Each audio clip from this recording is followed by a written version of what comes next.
الحمد للہ رب العالمین والصلاة والسلام علی سید المرسلین اما بعد فاعوذ باللہ من الشیطان الرجیم بسم اللہ الرحمن الرحیم 40 فرامین مصطفیٰ صلی اللہ تعالی علیہ وآلہ وسلم۔ حدیث نمبر 1، قرب مصطفیٰ صلی اللہ تعالی علیہ وآلہ وسلم۔ حضرت سیدنا عبداللہ بن مسعود رضی اللہ تعالی عنہ سے مروی ہے کہ اللہ عز و جل کے محبوب دانۂ غیوب منزہ عن العیوب صلی اللہ تعالی علیہ وآلہ وسلم کا فرمان تقرب نشان ہے، بروز قیامت لوگوں میں میرے قریب تر وہ ہوگا جس نے دنیا میں مجھ پر زیادہ درود پاک پڑھے ہوں گے۔ میٹھے میٹھے اسلامی بھائیوں، قیامت میں سب سے آرام میں وہ ہوگا جو رحمت عالم نور مجسم صلی اللہ تعالی علیہ وآلہ وسلم کے ساتھ رہے، اور حضور اکرم صلی اللہ تعالی علیہ وآلہ وسلم کی ہمراہی نصیب ہونے کا ذریعہ درود شریف کی کثرت ہے۔ اس سے معلوم ہوا کہ درود پاک بہترین نیکی ہے کہ تمام نیکیوں سے جنت ملتی ہے، اور اس یعنی درود پاک سے بزم جنت کے دولہا صلی اللہ تعالی علیہ وآلہ وسلم۔ دنیا میں درود شریف کی کثرت عقیدے کی مضبوطی، نیت کے خلوص، محبت کی سچائی اور عبادت کی ہمیشگی پر دلالت کرتی ہے، لہذا ہمیں بھی کثرت سے درود شریف پڑھنا چاہیے۔ کثرت درود شریف کی تعریف۔ میٹھے میٹھے اسلامی بھائیوں، چند بزرگوں کے اقوال پیش کیے جا رہے ہیں۔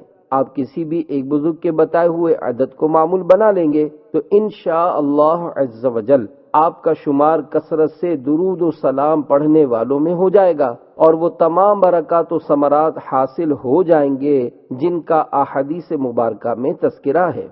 حضرت سیدنا شیخ عبدالحق محدث دہلوی علیہ رحمت اللہ القوی کثرت درود شریف کی تعریف بیان کرتے ہوئے فرماتے ہیں، روزانہ کم از کم 1000 مرتبہ درود شریف ضرور پڑھیں، ورنہ 500 پر اکتفا کر لیں۔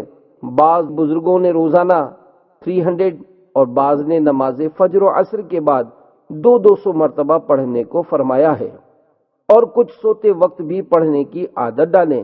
آپ رحمت اللہ تعالی علیہ مزید فرماتے ہیں، روزانہ کم از کم 100 مرتبہ درود و سلام ضرور پڑھنا چاہیے۔ پھر مزید فرماتے ہیں، بعض درود شریف کے ایسے صیغے ہیں، مثلا صلی اللہ علیہ وسلم، جن کے پڑھنے سے 1000 کا عدد بآسانی جلد پورا ہو جاتا ہے، اسی کو وظیفہ بنا لیا جائے۔ اور ویسے بھی جو کثرت سے درود پاک پڑھنے کا عادی ہوتا ہے اس پر وہ آسان ہو جاتا ہے۔ غرض یہ کہ جو عاشق رسول ہوتا ہے اسے درود و سلام پڑھنے سے وہ لذت و شیرینی حاصل ہوتی ہے جو اس کی روح کو تقویت پہنچاتی ہے۔ مریض ہجر کو ہو جائے گی ابھی تسکین، ذرا مدینے کے دارالشفا کی بات کرو۔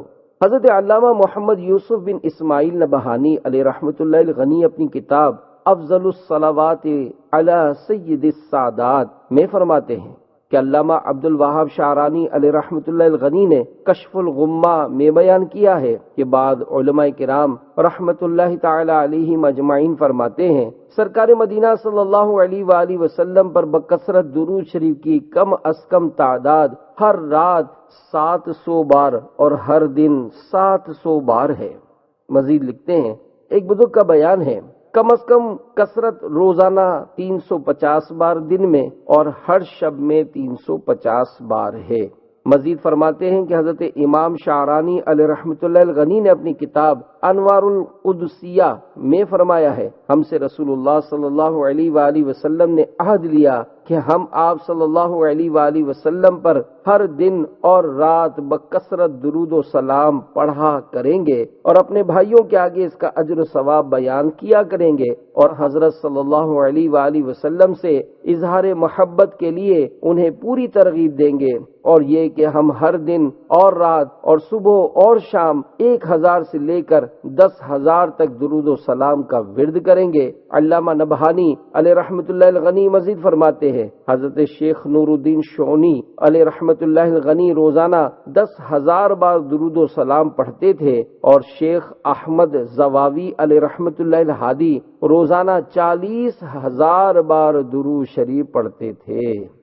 حضرت سیدنا شیخ عبدالحق محدث دہلوی علیہ رحمت اللہ القوی نے شیخ اجل عبد الوہاب متقی علیہ رحمت اللہ القوی سے درود پاک کی تعداد دریافت کی تو فرمایا کہ اس کی کوئی تعداد معین نہیں ہے، جتنا ہو سکے پڑھو، اسی سے رطب اللسان رہو، یعنی اپنی زبان تر رکھو اور اسی کے رنگ میں رنگ جاؤ۔ صلو علی الحبیب صلی اللہ تعالی علی محمد۔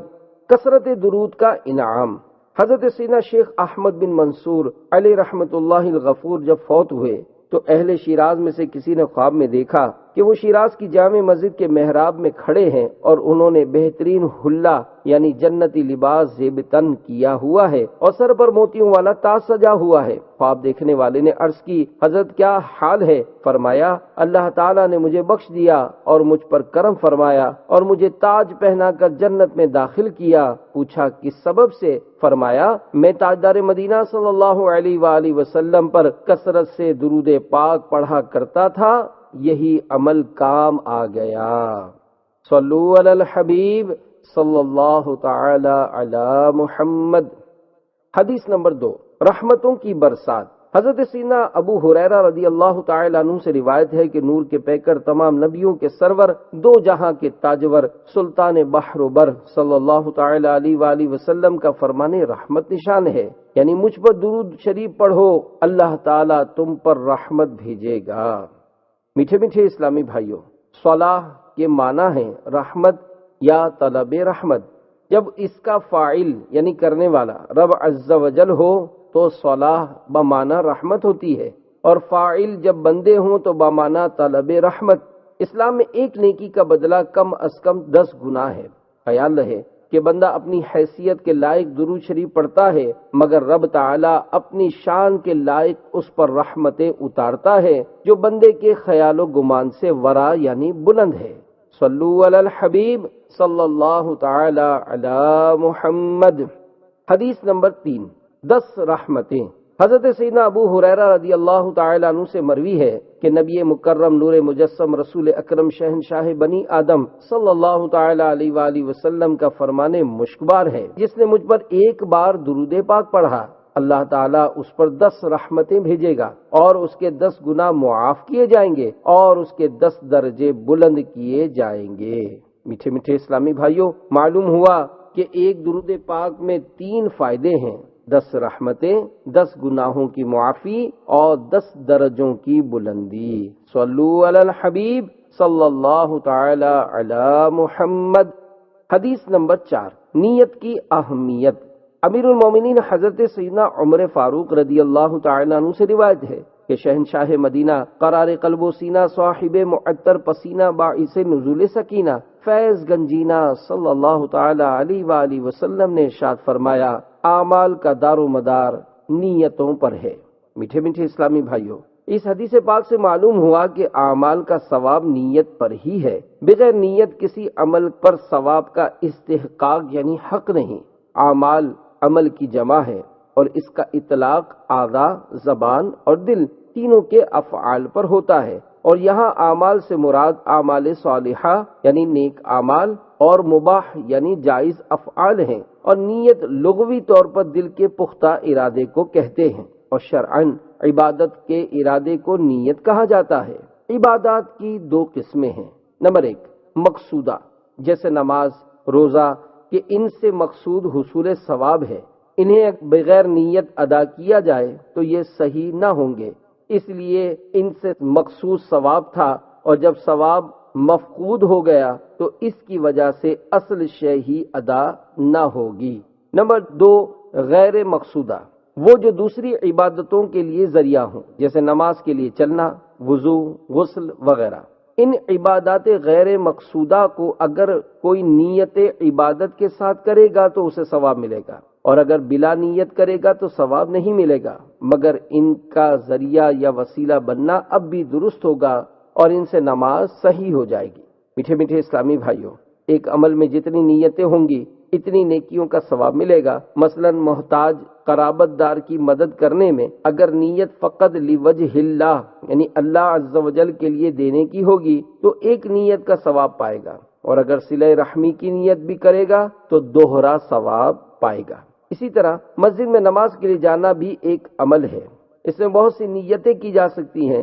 امام اہل سنت الشاہ مولانا احمد رضا خان علیہ رحمت الرحمن نے فتاوی رضویہ جلد 5 صفحہ 673 میں اس کے لیے 40 نیتیں بیان کی اور فرمایا بے شک جو علم نیت جانتا ہے ایک ایک فعل کو اپنے لیے کئی کئی نیکیاں کر سکتا ہے، بلکہ مباح کاموں میں بھی اچھی نیت کرنے سے ثواب ملے گا۔ مثلا خوشبو لگانے میں اتباع سنت، تعظیم مسجد، فرحت دماغ اور اپنے اسلامی بھائیوں سے ناپسندیدہ بو دور کرنے کی نیت ہو تو ہر نیت کا الگ ثواب ہوگا۔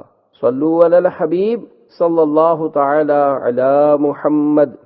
خلوص نیت۔ حضرت سیدنا مالک بن دینار علیہ رحمت اللہ الغفار دمشق میں مقیم تھے اور حضرت سیدنا امیر معاویہ رضی اللہ تعالی عنہ کی تیار کردہ مسجد میں اعتکاف کیا کرتے تھے۔ ایک مرتبہ ان کے دل میں خیال آیا کہ کوئی ایسی صورت پیدا ہو جائے کہ مجھے اس مسجد کا متولی یعنی انتظام سنبھالنے والا بنا دیا جائے۔ چنانچہ آپ نے اعتکاف میں اضافہ کر دیا اور اتنی کثرت سے نمازیں پڑھیں کہ ہمہ وقت نماز میں مشغول دیکھے جاتے، لیکن کسی نے آپ کی طرف توجہ نہ کی۔ 1 سال اسی طرح گزر گیا۔ ایک مرتبہ آپ مسجد سے باہر آئے تو ندائے غیبی آئی، اے مالک تجھے اب توبہ کرنی چاہیے۔ یہ سن کر آپ کو 1 سال تک اپنی خود غرضانہ عبادت پر شدید رنج و شرمندگی ہوئی اور آپ اپنے قلب کو ریا سے خالص کر کے خلوص نیت کے ساتھ ساری رات عبادت میں مشغول رہے۔ صبح کے وقت مسجد کے دروازے پر لوگوں کا ایک مجمع موجود تھا اور لوگ آپس میں کہہ رہے تھے کہ مسجد کا انتظام ٹھیک نہیں ہے، لہذا اسی شخص کو متولی بنا دیا جائے اور تمام انتظامی امور اسی کے سپرد کر دیے جائیں۔ سارا مجمع اس بار پر متفق ہو کر آپ علیہ رحمت اللہ الغفار کے پاس پہنچا اور آپ کے نماز سے فارغ ہونے کے بعد انہوں نے آپ سے عرض کی کہ ہم باہمی طور پر کیے گئے متفقہ فیصلے سے آپ کو مسجد کا متولی بنانا چاہتے ہیں۔ آپ علیہ رحمت اللہ الغفار نے اللہ عز و جل کی بارگاہ میں عرض کی، اے اللہ میں 1 سال تک ریاکارانہ عبادت میں اس لیے مشغول رہا کہ مجھے مسجد کی تولیت حاصل ہو جائے، مگر ایسا نہ ہوا۔ اب جبکہ میں صدقے دل سے تیری عبادت میں مشغول ہوا تو تمام لوگ مجھے متولی بنانے آ پہنچے اور میرے اوپر یہ بار ڈالنا چاہتے ہیں، لیکن میں تیری عظمت کی قسم کھاتا ہوں کہ میں نہ تو اب تولیت قبول کروں گا اور نہ مسجد سے باہر نکلوں گا۔ یہ کہہ کر پھر عبادت میں مشغول ہو گئے۔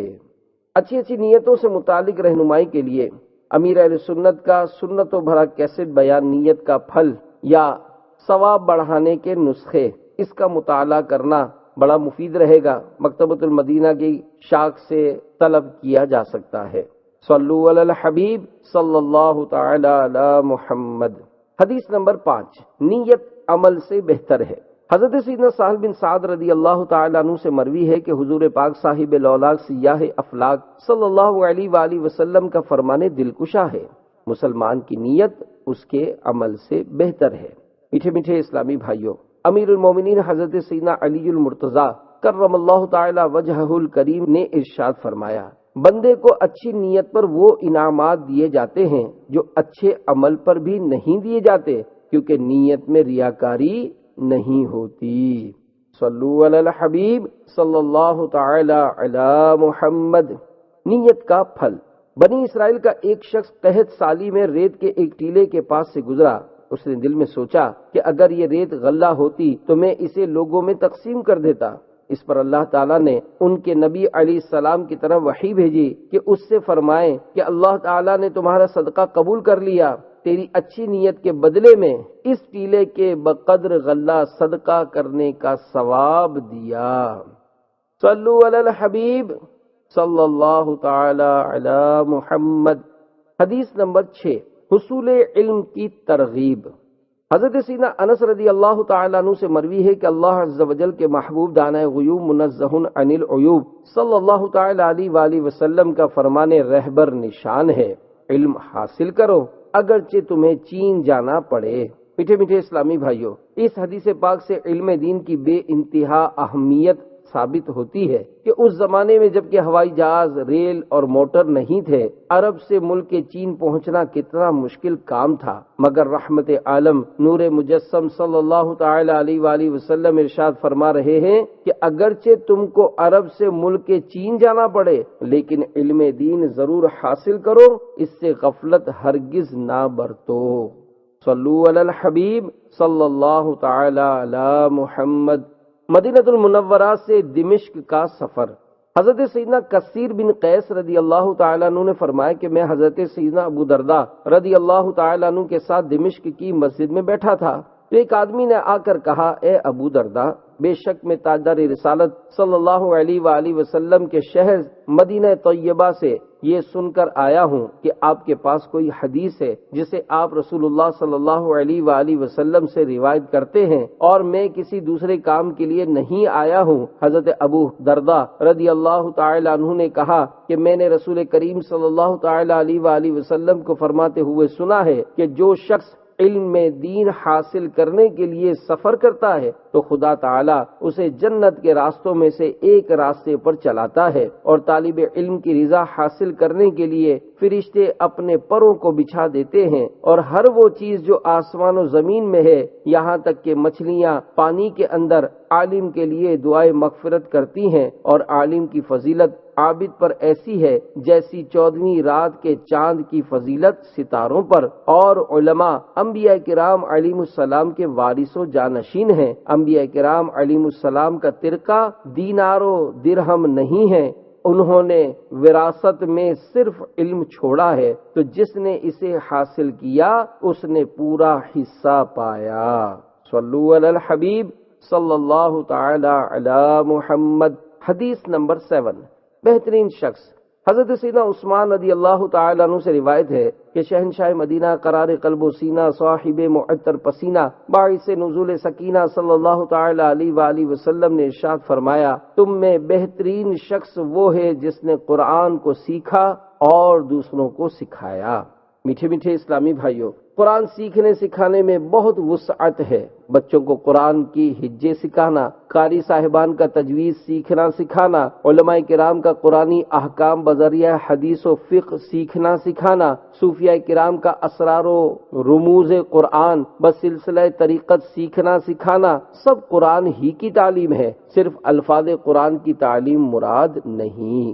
الحمدللہ عاشقان رسول کی مدنی تحریک دعوت اسلامی کے تحت قرآن پاک کی تعلیمات کو عام کرنے کے لیے اندرون و بیرون ملک حفظ و ناظرہ کے لاتعداد مدارس بنام مدرسۃ المدینہ قائم ہیں۔ پاکستان میں ہزاروں مدنی منع اور مدنی منیوں کو حفظ و ناظرہ کی مفت تعلیم دی جا رہی ہے۔ اسی طرح مختلف مساجد وغیرہ میں عموماً بعد نماز عشاء ہزارہا مدرسۃ المدینہ بالغان کی ترکیب ہوتی ہے، جن میں بڑی عمر کے اسلامی بھائی صحیح مخارج سے حروف کی درست ادائیگی کے ساتھ قرآن کریم سیکھتے اور دعائیں یاد کرتے ہیں، نمازیں وغیرہ درست کرتے اور سنتوں کی تعلیم مفت حاصل کرتے ہیں۔ علاوہ ازیں دنیا کے مختلف ممالک میں اکثر گھروں کے اندر تقریباً روزانہ ہزاروں مدارس بنام مدرسۃ المدینہ برائے بالغات بھی لگائے جاتے ہیں، جن میں اسلامی بہنیں قرآن پاک، نماز اور سنتوں کی مفت تعلیم پاتی اور دعائیں یاد کرتی ہیں۔ شیخ طریقت امیر اہل سنت بانی دعوت اسلامی حضرت علامہ مولانا ابو بلال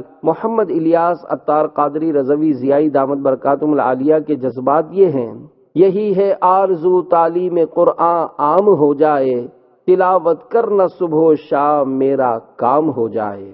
صلو علی الحبیب صلی اللہ تعالی علی محمد۔ حدیث نمبر 8۔ علم حاصل کرنا فرض ہے۔ حضرت سیدنا انس رضی اللہ تعالیٰ عنہ سے مروی ہے کہ حضور پاک صاحب الاولاق سیاہ افلاق صلی اللہ علیہ وآلہ وسلم ارشاد فرماتے ہیں، علم کا حاصل کرنا ہر مسلمان مرد و عورت پر فرض ہے۔ میٹھے میٹھے اسلامی بھائیوں، ہر مسلمان مرد و عورت پر علم سیکھنا فرض ہے۔ یہاں علم سے بقدر ضرورت شرعی مسائل مراد ہے، لہذا روزے نماز کے مسائل ضروریہ سیکھنا ہر مسلمان پر فرض ہے۔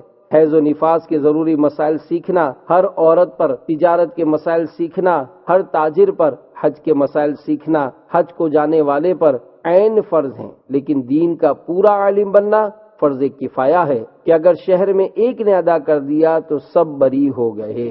شیخ طریقت امیر اہل سنت بانی دعوت اسلامی حضرت علامہ مولانا ابو بلال محمد الیاس عطار قادری دامت برکاتہم العالیہ اپنے ایک مکتوب میں لکھتے ہیں، میٹھے میٹھے اسلامی بھائیوں، افسوس آج کل صرف اور صرف دنیاوی علوم ہی کی طرف ہماری اکثریت کا رجحان ہے، علم دین کی طرف بہت ہی کم میلان ہے۔ حدیث پاک میں ہے، علم کا طلب کرنا ہر مسلمان مرد و عورت پر فرض ہے۔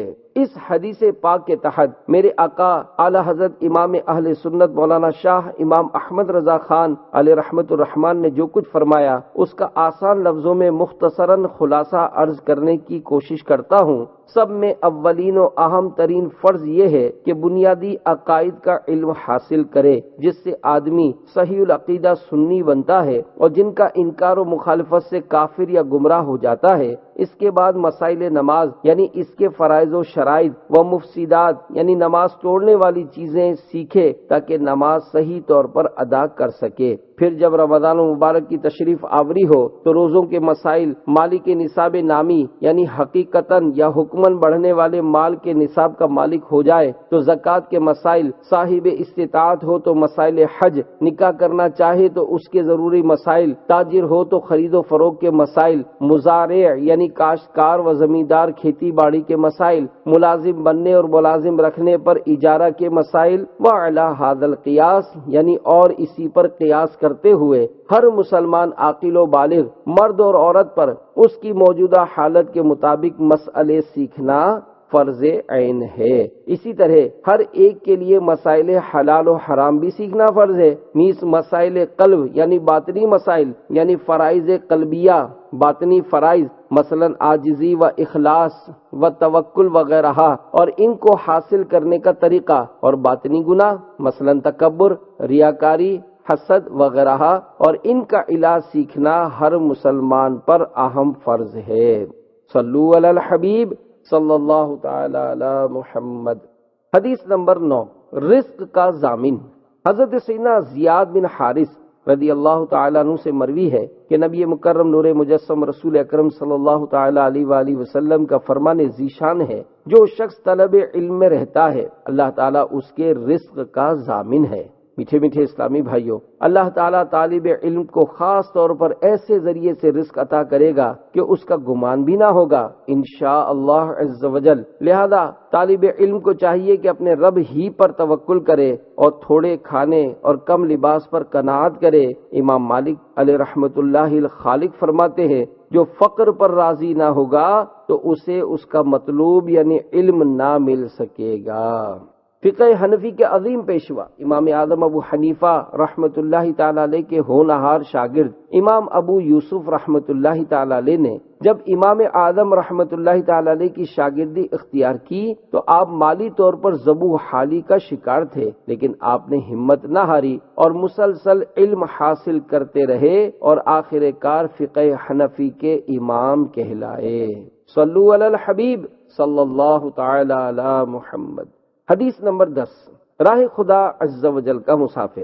حضرت سیدنا انس رضی اللہ تعالیٰ عنہ سے مروی ہے کہ اللہ عز و جل کے محبوب دانہ غیوب منزہ عن العیوب صلی اللہ تعالیٰ علیہ وآلہ وسلم کا فرمان عظمت نشان ہے، جو شخص طلب علم کے لیے گھر سے نکلا تو جب تک واپس نہ ہوا اللہ عز و جل کی راہ میں ہے۔ میٹھے میٹھے اسلامی بھائیوں، جو کوئی مسئلہ پوچھنے کے لیے اپنے گھر سے یا علم کی جستجو میں اپنے وطن سے علماء کے پاس گیا، وہ بھی مجاہد فی سبیل اللہ یعنی راہ خدا عز و جل میں جہاد کرنے والے کی طرح ہے۔ غازی کی طرح گھر لوٹنے تک اس کا سارا وقت اور ہر حرکت عبادت ہوگی۔ صلو علی الحبیب صلی اللہ تعالی علی محمد۔ سیکھنے کے لیے سفر کرنا بزرگوں کی سنت ہے۔ میٹھے میٹھے اسلامی بھائیوں، یقیناً علم حاصل کرنے کے لیے سفر کرنا بزرگان دین کی سنت ہے، اور وہ نفوس قدسیہ تو اس کٹھن دور میں علم حاصل کرنے کے لیے سفر کرتے تھے جب سفر اونٹ پر، گھوڑے پر یا پیدل کیا جاتا تھا اور منزل تک پہنچنے میں کئی روز اور کبھی کبھی تو کئی ماہ صرف ہو جاتے تھے۔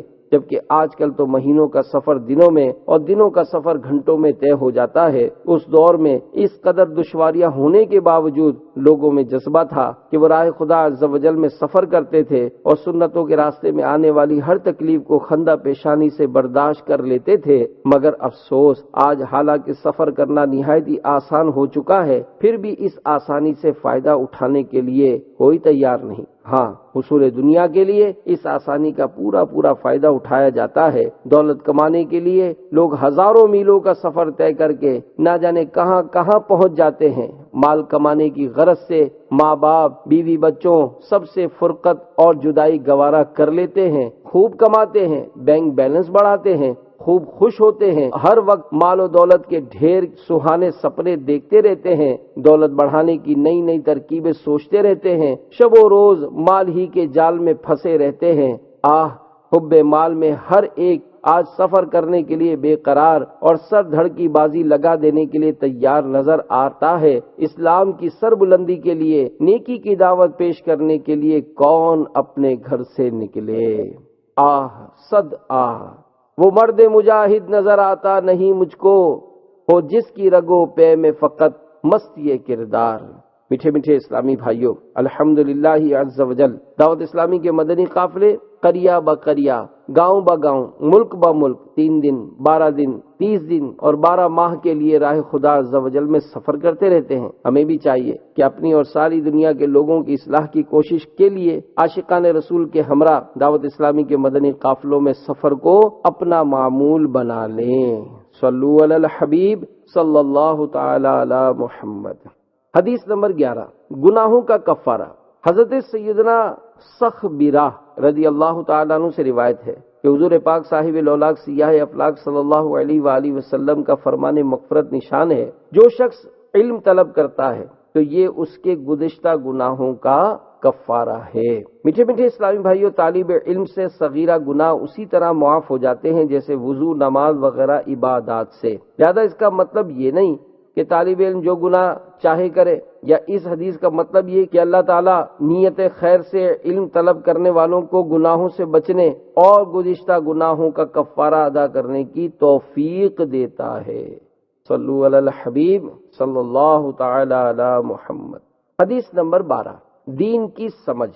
حضرت سیدنا معاویہ رضی اللہ تعالی عنہ سے روایت ہے کہ اللہ عز و جل کے محبوب دانے غیوب منزہ عن العیوب صلی اللہ تعالی علیہ وآلہ وسلم نے ارشاد فرمایا، اللہ تعالیٰ جس کے ساتھ بھلائی کا ارادہ فرماتا ہے اس کو دین کی سمجھ عطا فرماتا ہے۔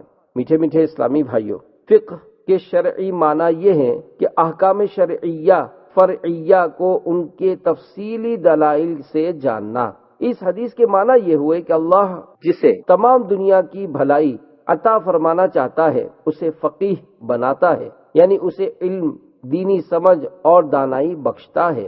خیال رہے کہ فقہ ظاہری شریعت ہے اور فقہ باطنی طریقت اور حقیقت، یہ حدیث دونوں کو شامل ہے۔ اس حدیث سے 2 مسئلے ثابت ہوئے، ایک یہ کہ قرآن و حدیث کے ترجمے اور الفاظ رٹ لینا علم دین نہیں بلکہ ان کا سمجھنا علم دین ہے۔ یہی مشکل ہے، اسی کے لیے فقہاء کی تقلید کی جاتی ہے۔ اسی وجہ سے تمام مفسرین و محدثین ائمہ مجتہدین کے مقلد ہوئے، اپنی حدیث دانی پر نازا نہ ہوئے۔ دوسرے یہ کہ حدیث و قرآن کا علم کمال نہیں بلکہ ان کا سمجھنا کمال ہے۔ عالم دین وہ ہے جس کی زبان پر اللہ عز و جل اور رسول صلی اللہ علیہ وآلہ وسلم کا فرمان ہو اور دل میں ان کا فیضان۔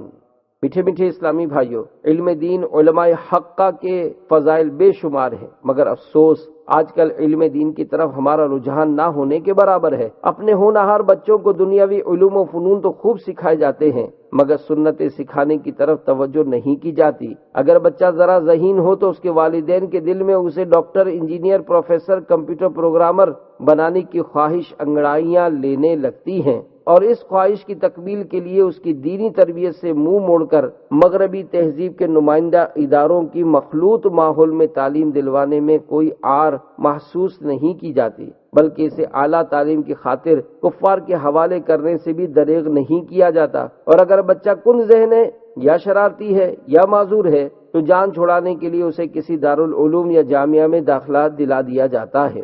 بظاہر اس کی وجہ یہی نظر آتی ہے کہ والدین کی اکثریت کا مطمع نظر محض دنیاوی مال و جاہ ہوتی ہے، اخروی مراتب کا حصول ان کے پیش نظر نہیں ہوتا۔ والدین کو چاہیے کہ اپنی اولاد کو عالم بنائیں تاکہ وہ عالم بننے کے بعد معاشرے میں لائق تقلید کردار کا مالک بنے اور دوسروں کو علم دین بھی سکھائے۔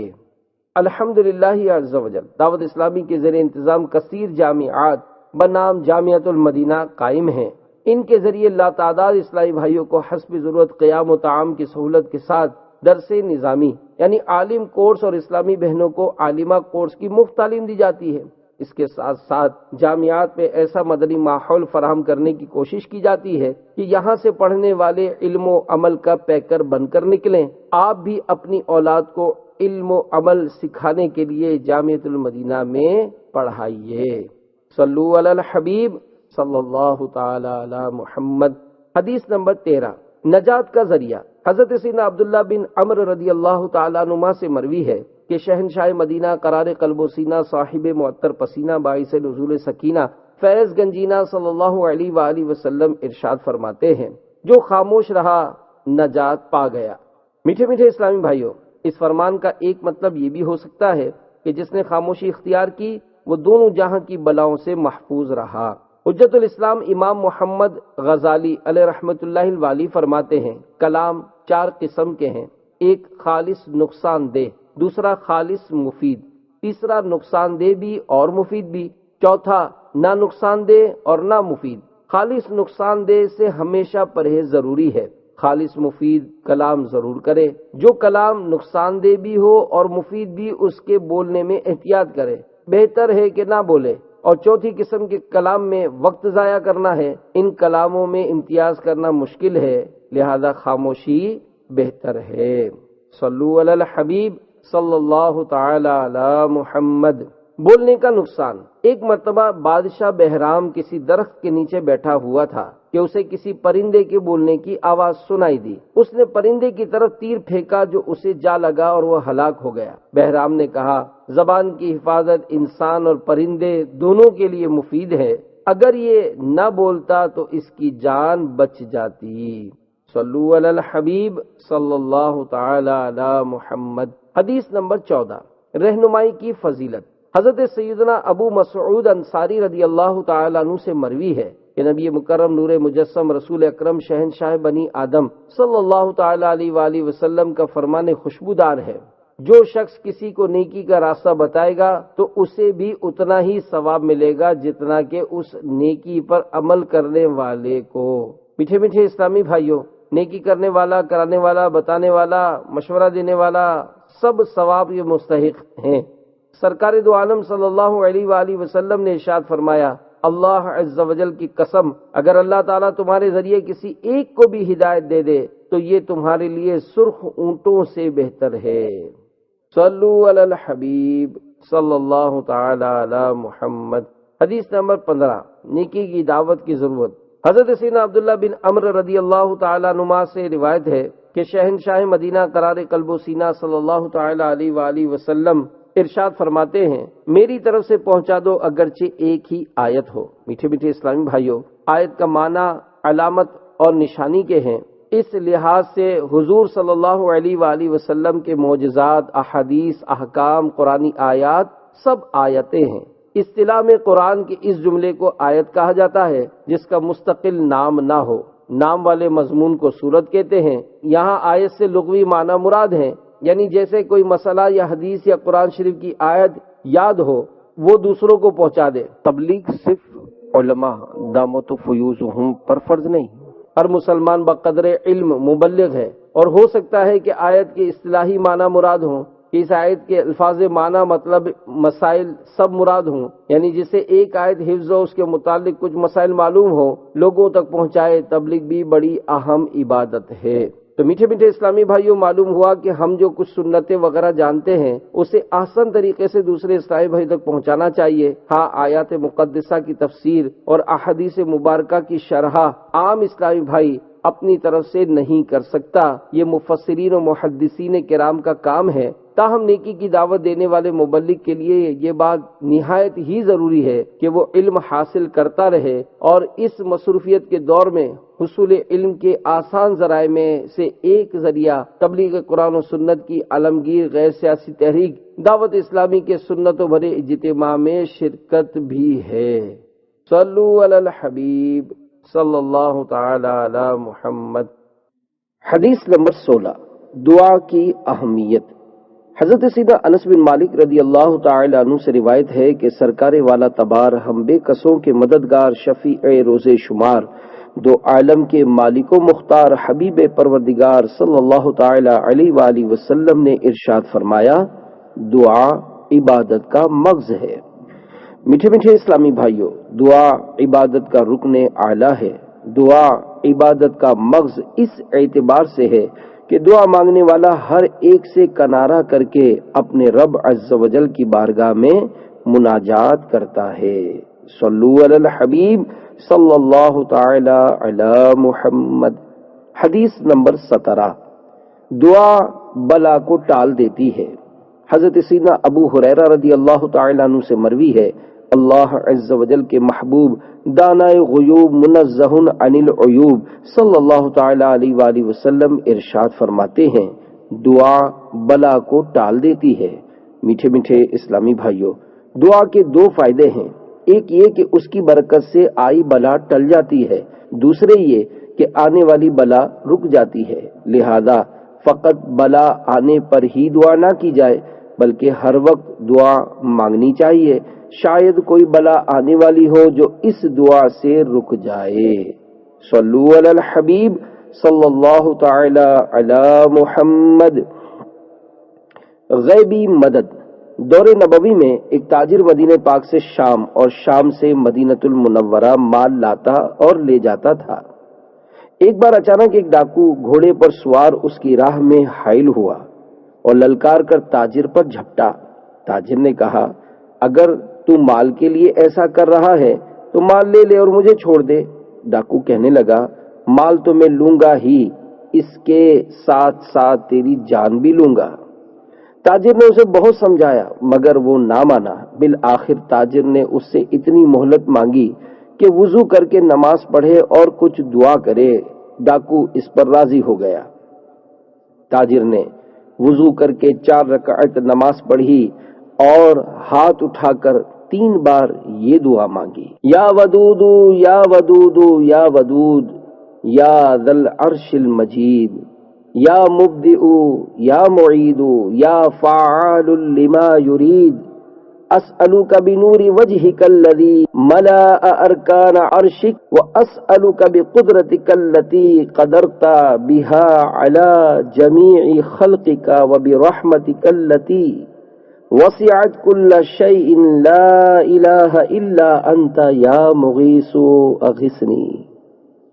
ترجمہ، اے محبت فرمانے والے، اے محبت فرمانے والے، اے محبت فرمانے والے، اے بزرگ عرش والے، اے پیدا کرنے والے، اے لوٹانے والے، اے اپنے ارادے کو پورا کرنے والے، میں تجھ سے سوال کرتا ہوں تیرے اس نور کے طفیل جس نے تیرے عرش کو بھر دیا، میں تجھ سے سوال کرتا ہوں تیری اس قدرت کے طفیل جس کے ساتھ تو اپنی تمام مخلوق پر قادر ہے، اور تیری اس رحمت کے طفیل جو ہر شے کو گھیرے ہوئے ہے، تیرے سوا کوئی معبود نہیں ہے، اے مدد فرمانے والے میری مدد فرما۔ جب وہ تاجر دعا سے فارغ ہوا تو دیکھا کہ ایک شخص سفید گھوڑے پر سوار، سبز کپڑوں میں ملبوس، ہاتھ میں نورانی تلوار لیے ہوئے موجود ہے۔ وہ ڈاکو اس سوار کی طرف بڑھا مگر قریب پہنچتے ہی اس کا ایک نیزہ کھا کر زمین پر آ رہا۔ وہ سوار تاجر کے پاس آیا اور کہا، تم اسے قتل کرو۔ تاجر نے پوچھا، آپ کون ہیں؟ میں نے اب تک کسی کو قتل نہیں کیا اور نہ اسے قتل کرنا میرے دل کو گوارا ہوگا۔ اس سوار نے پلٹ کر ڈاکو کو مار ڈالا اور تاجر کو بتایا کہ میں نے تیسرے آسمان کے دروازوں کی کھٹ پٹ سنی، جس سے جان لیا کہ کوئی واقعہ ہوا ہے، اور جب تم نے دوبارہ دعا کی آسمان کے دروازے اس زور سے کھلے کہ ان سے چنگاریاں نکلنے لگیں۔ تمہاری سہبارہ دعا سن کر حضرت جبریل علیہ السلام تشریف لائے اور انہوں نے آواز دی، کون ہے جو اس ستم رسیدہ کی مدد کو جائے؟ تو میں نے اپنے رب سے دعا کی، یا اللہ عز و جل اس کے قتل کا کام میرے ذمہ فرما۔ یہ بات یاد رکھو، جو مصیبت کے وقت تمہاری یہ دعا پڑھے گا، چاہے کیسا ہی حادثہ ہو، اللہ تعالی اسے اس مصیبت سے محفوظ رکھے گا اور اس کی داد رسی فرمائے گا۔ صلو علی الحبیب صلی اللہ تعالی علی محمد۔ حدیث نمبر 18، دھوکہ دینے کا نقصان۔ حضرت سیدنا ابو ہریرہ رضی اللہ تعالی عنہ سے مروی ہے، نبی مکرم نور مجسم رسول اکرم شہنشاہ بنی آدم صلی اللہ تعالی علیہ وآلہ وسلم کا فرمان عبرت نشان ہے، جو دھوکہ دہی کرے وہ ہم میں سے نہیں ہے۔ میٹھے میٹھے اسلامی بھائیوں، اس حدیث سے معلوم ہوا کہ تجارتی چیز میں عیب پیدا کرنا بھی جرم ہے اور قدرتی پیدا شدہ عیب کو چھپانا بھی جرم۔ دیکھو، نبی کریم صلی اللہ تعالی علیہ وآلہ وسلم نے بارش سے بھیگے غلے کو چھپانا ملاوٹ ہی میں داخل فرمایا۔ حضرت سیدنا ابو ہریرہ رضی اللہ تعالی عنہ سے روایت ہے کہ تاجدار رسالت، شہنشاہ نبوت، مخزن جود و سخاوت، پیکر عظمت و شرافت، محسن انسانیت صلی اللہ علیہ وآلہ وسلم غلے کے ایک ڈھیر پر گزرے تو اپنا ہاتھ شریف اس میں ڈال دیا۔ آپ صلی اللہ علیہ وآلہ وسلم کی انگلیوں نے اس میں تری پائی تو فرمایا، اے غلے والے، یہ کیا؟ عرض کی، یا رسول اللہ صلی اللہ علیہ وآلہ وسلم اس پر بارش پڑ گئی۔ فرمایا، تو گیلے غلے کو تو نے ڈھیر کے اوپر کیوں نہ ڈالا تاکہ اسے لوگ دیکھ لیتے؟ جو دھوکہ دے وہ ہم میں سے نہیں۔ صلو علی الحبیب صلی اللہ تعالی علی محمد۔ حدیث نمبر 19، توبہ کی بنیاد۔ حضرت سیدنا ابن مسعود رضی اللہ تعالی عنہ سے مروی ہے، حضور پاک صاحب الاولاق سیاہ افلاک صلی اللہ تعالی علیہ وآلہ وسلم ارشاد فرماتے ہیں، شرمندگی توبہ ہے۔ میٹھے میٹھے اسلامی بھائیوں، چونکہ گزشتہ گناہوں پر ندامت یعنی شرمندگی توبہ کا رکن اعلیٰ ہے کہ اس پر باقی سارے ارکان مبنی ہیں، اس لیے صرف ندامت کا ذکر فرمایا۔ جو کسی کا حق مارنے پر نادم ہوگا تو حق ادا بھی کر دے گا، جو بے نمازی ہونے پر شرمندہ ہوگا وہ گزشتہ چھوٹی نمازیں قضا بھی کرے گا انشاءاللہ عز و جل۔ میٹھے میٹھے اسلامی بھائیوں، ہمیں چاہیے کہ ندامت قلبی کو پانے کے لیے ان مدنی پھولوں پر عمل کریں۔ نمبر 1، اللہ تعالیٰ کی نعمتوں پر اس طرح غور و فکر کریں کہ اس نے مجھے کروڑہا نعمتوں سے نوازا۔ مثلا مجھے پیدا کیا، مجھے زندگی باقی رکھنے کے لیے سانسیں عطا فرمائی، چلنے کے لیے پاؤں دیے، چھونے کے لیے ہاتھ دیے، دیکھنے کے لیے آنکھیں عطا فرمائی، سننے کے لیے کان دیے، سونگھنے کے لیے ناک دی، بولنے کے لیے زبان عطا کی، اور کروڑہا ایسی نعمتیں عطا فرمائیں جن پر آج تک میں نے کبھی غور نہیں کیا۔ پھر اپنے آپ سے یوں سوال کرے، کیا اتنے احسانات کرنے والے رب تعالی کی نافرمانی کرنا مجھے زیب دیتا ہے؟ نمبر 2، گناہوں کے انجام کے طور پر جہنم میں دیے جانے والے عذاب الہی کی شدت کو پیش نظر رکھیں۔ مثلا سرور دو عالم صلی اللہ تعالی علیہ وآلہ وسلم نے ارشاد فرمایا، نمبر 1، دوزخیوں میں سب سے ہلکا عذاب جس کو ہوگا اسے آگ کے جوتے پہنائے جائیں گے جن سے اس کا دماغ کھولنے لگے گا۔ نمبر 2، اگر اس زرد پانی کا ایک ڈول جو دوزخیوں کے زخموں سے جاری ہوگا دنیا میں ڈال دیا جائے تو دنیا والے بدبودار ہو جائیں۔ نمبر 3، دوزخ میں بختی یعنی بڑے اونٹ کے برابر سانپ ہیں۔ یہ سانپ ایک مرتبہ کسی کو کاٹے تو اس کا درد اور زہر 40 برس تک رہے گا، اور دوزخ میں پالان بندھے ہوئے خچروں کے مثل بچھو ہیں جن کے ایک مرتبہ کاٹنے کا درد 40 سال تک رہے گا۔ نمبر 4، تمہاری یہ آگ جسے ابن آدم روشن کرتا ہے جہنم کی آگ سے 70 درجے کم ہے۔ یہ سن کر صحابہ کرام رضی اللہ تعالی عنہم نے عرض کی، یا رسول اللہ صلی اللہ علیہ وآلہ وسلم، جلانے کے لیے تو یہی کافی ہے۔ ارشاد فرمایا، وہ اس سے 69 درجے زیادہ ہے، ہر درجے میں یہاں کی آگ کے برابر گرمی ہے۔ پھر اپنے آپ سے یوں مخاطب ہوں، اگر مجھے جہنم میں ڈال دیا گیا تو میرا یہ نرم و نازک بدن اس کے ہولناک عذابات کو کس طرح برداشت کر پائے گا؟ جبکہ جہنم میں پہنچنے والی تکالیف کی شدت کے سبب انسان پر نہ تو بے ہوشی طاری ہوگی اور نہ ہی اسے موت آئے گی۔ آہ، وہ وقت کتنی بے بسی کا ہوگا جس کے تصور سے ہی دل کانپ اٹھتا ہے۔ کیا یہ رونے کا مقام نہیں؟ کیا اب بھی گناہوں سے وحشت محسوس نہیں ہوگی اور دل میں نیکیوں کی محبت نہیں بڑھے گی؟ کیا اب بھی بارگاہ خداوندی عز و جل میں سچی توبہ پر دل مائل نہیں ہوگا؟ امید ہے کہ بار بار اس انداز سے فکر مدینہ کرنے کی برکت سے دل میں ندامت پیدا ہو جائے گی اور سچی توبہ کی توفیق مل جائے گی انشاء اللہ عز و جل۔ صلو علی الحبیب صلی اللہ تعالی علی محمد۔ حدیث نمبر 20، تائب کی فضیلت۔ حضرت سیدنا ابن مسعود رضی اللہ تعالی عنہ روایت کرتے ہیں کہ سرکار والا تبار ہم بے کسوں کے مددگار، شفیع روز شمار، دو عالم کے مالک و مختار، حبیب پروردگار صلی اللہ تعالی علیہ وآلہ وسلم ارشاد فرماتے ہیں، گناہ سے توبہ کرنے والا ایسا ہے جیسا کہ اس نے گناہ کیا ہی نہیں۔ میٹھے میٹھے اسلامی بھائیوں، توبہ سے مراد سچی اور مقبول توبہ ہے جس میں تمام شرائط جواز و شرائط قبول جمع ہوں کہ حقوق العباد اور حقوق شریعت ادا کر دیے جائیں، پھر گزشتہ کوتاہی پر ندامت ہو اور آئندہ نہ کرنے کا عہد۔ اس توبہ سے گناہ پر مطلقاً پکڑ نہ ہوگی، بلکہ بعض صورتوں میں تو گناہ نیکیوں سے بدل جائیں گے۔ حضرت رابعہ بصریہ رحمت اللہ تعالی علیہا، حضرت سفیان ثوری اور حضرت فضیل بن عیاض رحمت اللہ تعالی علیہما سے فرمایا کرتی تھیں، میرے گناہ تمہاری نیکیوں سے کہیں زیادہ ہیں، اگر میری توبہ سے یہ گناہ نیکیاں بن گئے تو پھر میری نیکیاں تمہاری نیکیوں سے بہت بڑھ جائیں گی۔ سچی توبہ کسے کہتے ہیں؟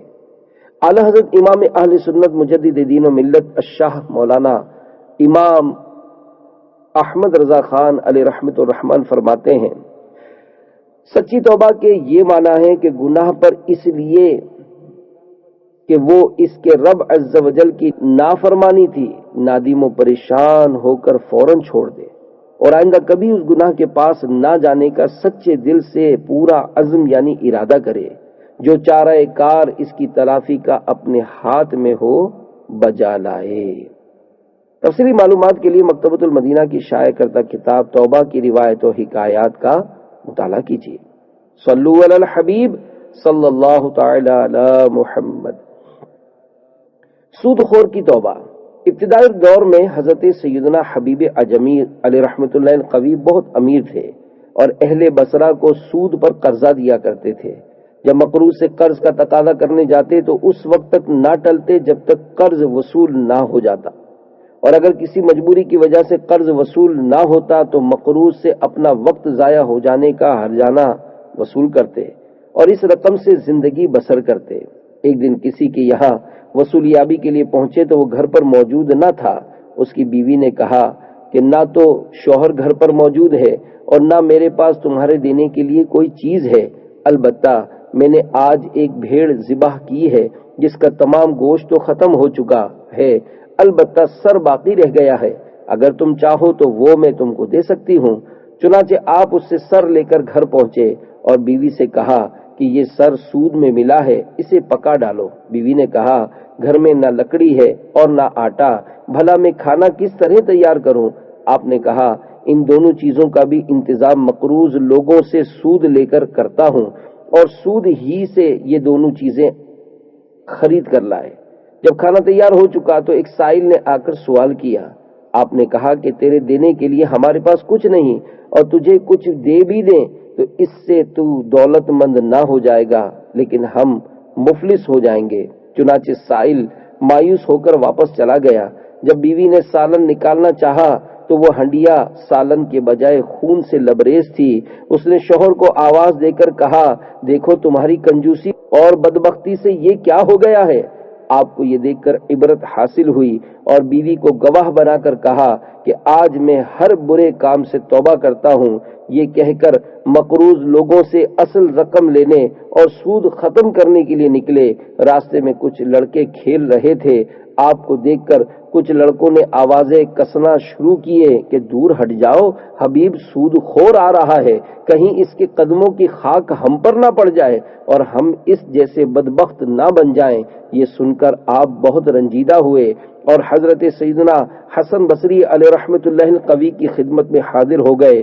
انہوں نے آپ کو ایسی نصیحت فرمائی کہ بے چین ہو کر دوبارہ توبہ کی۔ واپسی میں جب ایک مقروض شخص آپ کو دیکھ کر بھاگنے لگا تو فرمایا، تم مجھ سے مت بھاگو، اب تو مجھ کو تم سے بھاگنا چاہیے تاکہ ایک گناہگار کا سایہ تم پر نہ پڑ جائے۔ جب آپ آگے بڑھے تو انہی لڑکوں نے کہنا شروع کیا کہ راستہ دے دو، اب حبیب تائب ہو کر آ رہا ہے، کہیں ایسا نہ ہو کہ ہمارے پیروں کی گرد اس پر پڑ جائے اور اللہ عز و جل ہمارا نام گناہگاروں میں درج کر لے۔ آپ نے بچوں کی یہ بات سن کر اللہ عز و جل سے عرض کی، تیری قدرت بھی عجیب ہے کہ آج ہی میں نے توبہ کی اور آج ہی تو نے لوگوں کی زبان سے میری نیک نامی کا اعلان کرا دیا۔ اس کے بعد آپ نے اعلان کرا دیا کہ جو شخص میرا مقروض ہو وہ اپنی تحریر اور مال واپس لے جائے۔ اس کے علاوہ آپ رحمت اللہ تعالی علیہ نے اپنی تمام دولت راہ خدا عز و جل میں خرچ کر دی، پھر ساحل فرات پر ایک عبادت خانہ تعمیر کر کے عبادت میں مشغول رہے اور یہ معمول بنا لیا کہ دن کو علم دین کی تحصیل کے لیے حضرت سیدنا حسن بصری علیہ رحمت اللہ القوی کی خدمت میں پہنچ جاتے اور رات بھر مشغول عبادت رہتے۔ چونکہ مکمل کوشش کے باوجود قرآن مجید کا تلفظ صحیح مخرج سے ادا نہیں کر سکتے تھے، اس لیے آپ کو عجمی کا خطاب دے دیا گیا۔ صلو علی الحبیب صلی اللہ تعالی علی محمد۔ حدیث نمبر 21، نماز کی اہمیت۔ امیر المومنین حضرت سیدنا عمر فاروق رضی اللہ تعالی عنہ سے مروی ہے کہ نبی مکرم نور مجسم رسول اکرم شہنشاہ بنی آدم صلی اللہ تعالی علیہ وآلہ وسلم ارشاد فرماتے ہیں، نماز دین کا ستون ہے۔ میٹھے میٹھے اسلامی بھائیوں، نماز دین کی اصل اور بنیاد ہے۔ اسے ام العبادات، معراج المؤمنین بھی کہا جاتا ہے۔ مچھلی اپنی جگہ پر تھی۔ شیخ ابو عبداللہ جلا رضی اللہ تعالی عنہ کی والدہ ماجدہ نے ایک روز اپنے شوہر سے مچھلی لانے کی فرمائش کی۔ شیخ کے والد بازار گئے اور اپنے فرزند ابو عبداللہ جلا کو بھی ہمراہ لے گئے۔ بازار سے مچھلی خریدی اور ایک مزدور تلاش کرنے لگے تاکہ وہ مچھلی گھر تک پہنچا دے۔ ایک لڑکا ملا اور اس نے مچھلی سر پر اٹھا لی اور ساتھ چلا۔ راستے میں مؤذن کی اذان سنائی دی۔ اس مزدور لڑکے نے کہا، نماز کے لیے مجھے طہارت کی حاجت ہے اور اذان ہو رہی ہے، اگر آپ راضی ہوں تو میرا انتظار کر لیں ورنہ اپنی مچھلی لے کر جائیں۔ اتنا کہہ کر اس نے مچھلی وہیں چھوڑی اور مسجد چلا گیا۔ شیخ کے والد نے کہا، اس لڑکے کا اللہ تعالی پر توکل ہے، ہمیں بدرجہ اولا توکل کرنا چاہیے۔ چنانچہ مچھلی وہیں چھوڑ کر ہم لوگ نماز پڑھنے چلے گئے۔ ہم لوگ نماز پڑھ کر نکلے تو مچھلی اپنی جگہ تھی، لڑکے نے اٹھائی اور ہم لوگ گھر پہنچے۔ صلو علی الحبیب صلی اللہ تعالی علی محمد۔ حدیث نمبر 22، روزہ اقدس کی حاضری۔ حضرت سیدنا ابن عمر رضی اللہ تعالی عنہما سے مروی ہے کہ سرکار والا تبار ہم بے کسوں کے مددگار، شفیع روز شمار، دو عالم کے مالک و مختار، حبیب پروردگار صلی اللہ تعالی علیہ وآلہ وسلم ارشاد فرماتے ہیں، جس نے میری قبر کی زیارت کی اس کے لیے میری شفاعت لازم ہو گئی۔ میٹھے میٹھے اسلامی بھائیوں، اللہ تعالی قرآن پاک میں ارشاد فرماتا ہے، وَلَوْ أَنَّهُمْ إِذْ ظَلَمُوا أَنفُسَهُمْ جَاءُوكَ فَاسْتَغْفَرُوا اللَّهَ وَاسْتَغْفَرَ لَهُمُ الرَّسُولُ لَوَجَدُوا اللَّهَ تَوَّابًا رَحِيمًا۔ ترجمہ کنز ایمان۔ اور اگر جب وہ اپنی جانوں پر ظلم کریں تو اے محبوب تمہارے حضور حاضر ہوں اور پھر اللہ سے معافی چاہیں اور رسول ان کی شفاعت فرمائیں تو ضرور اللہ کو بہت توبہ قبول کرنے والا مہربان پائیں۔ صدر الافاضل حضرت مولانا سید محمد نعیم الدین مراد آبادی علیہ رحمت اللہ الہادی اس آیت کے تحت تفسیر خزائن العرفان میں لکھتے ہیں، اس سے معلوم ہوا کہ بارگاہ الہی میں رسول اللہ صلی اللہ علیہ وآلہ وسلم کا وسیلہ اور آپ کی شفاعت کار برآری یعنی کام بن جانے کا ذریعہ ہے۔ سید عالم صلی اللہ علیہ وآلہ وسلم کی وفات شریف کے بعد ایک اعرابی یعنی دیہاتی شخص روضہ اقدس پر حاضر ہوا اور روضہ شریفہ کی خاک پاک اپنے سر پر ڈالی اور عرض کرنے لگا، یا رسول اللہ صلی اللہ علیہ وآلہ وسلم، جو آپ نے فرمایا ہم نے سنا، اور جو آپ پر نازل ہوا اس میں یہ آیت بھی ہے، وَلَوْ أَنَّهُمْ إِذْ ظَلَمُوا، میں نے بے شک اپنی جان پر ظلم کیا اور میں آپ کے حضور میں اللہ سے اپنے گناہوں کی بخشش چاہنے حاضر ہوا تو میرے رب سے میرے گناہ کی بخشش کرائیے۔ اس پر قبر شریف سے ندا آئی کہ تیری بخشش کی گئی۔ صلو علی الحبیب صلی اللہ تعالی علی محمد۔ حدیث نمبر 23، عذاب قبر۔ حضرت سیدتنا عائشہ رضی اللہ تعالی عنہا سے روایت ہے، حضور پاک صاحب لولاک سیاہ افلاک صلی اللہ تعالی علیہ وآلہ وسلم ارشاد فرماتے ہیں، قبر کا عذاب حق ہے۔ میٹھے میٹھے اسلامی بھائیوں، عذاب قبر کے متعلق چند مسائل یاد رکھنے چاہیے۔ نمبر 1، یہاں قبر سے مراد عالم برزخ ہے، جس کی ابتدا ہر شخص کی موت سے ہے، انتہا قیامت پر۔ عرفی قبر مراد نہیں، لہذا جو مردہ دفن نہ ہوا بلکہ جلا دیا گیا یا ڈبو دیا گیا یا اسے شیر کھا گیا، اسے بھی قبر کا حساب و عذاب ہے۔ نمبر 2، حساب قبر اور ہے، عذاب قبر کچھ اور۔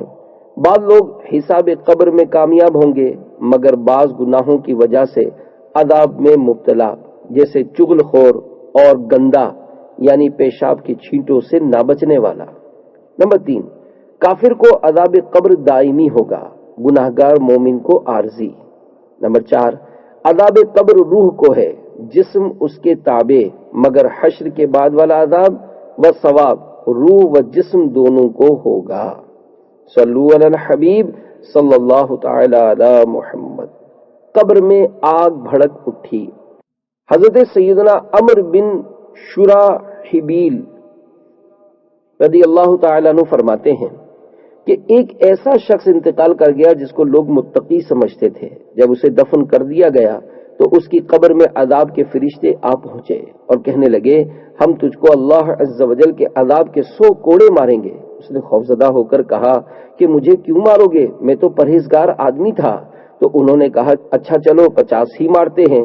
مگر وہ برابر بحث کرتا رہا حتیٰ کہ فرشتے ایک پر آ گئے اور انہوں نے ایک کوڑا مار ہی دیا، جس سے تمام قبر میں آگ بھڑک اٹھی اور وہ شخص جل کر خاکستر یعنی راکھ ہو گیا۔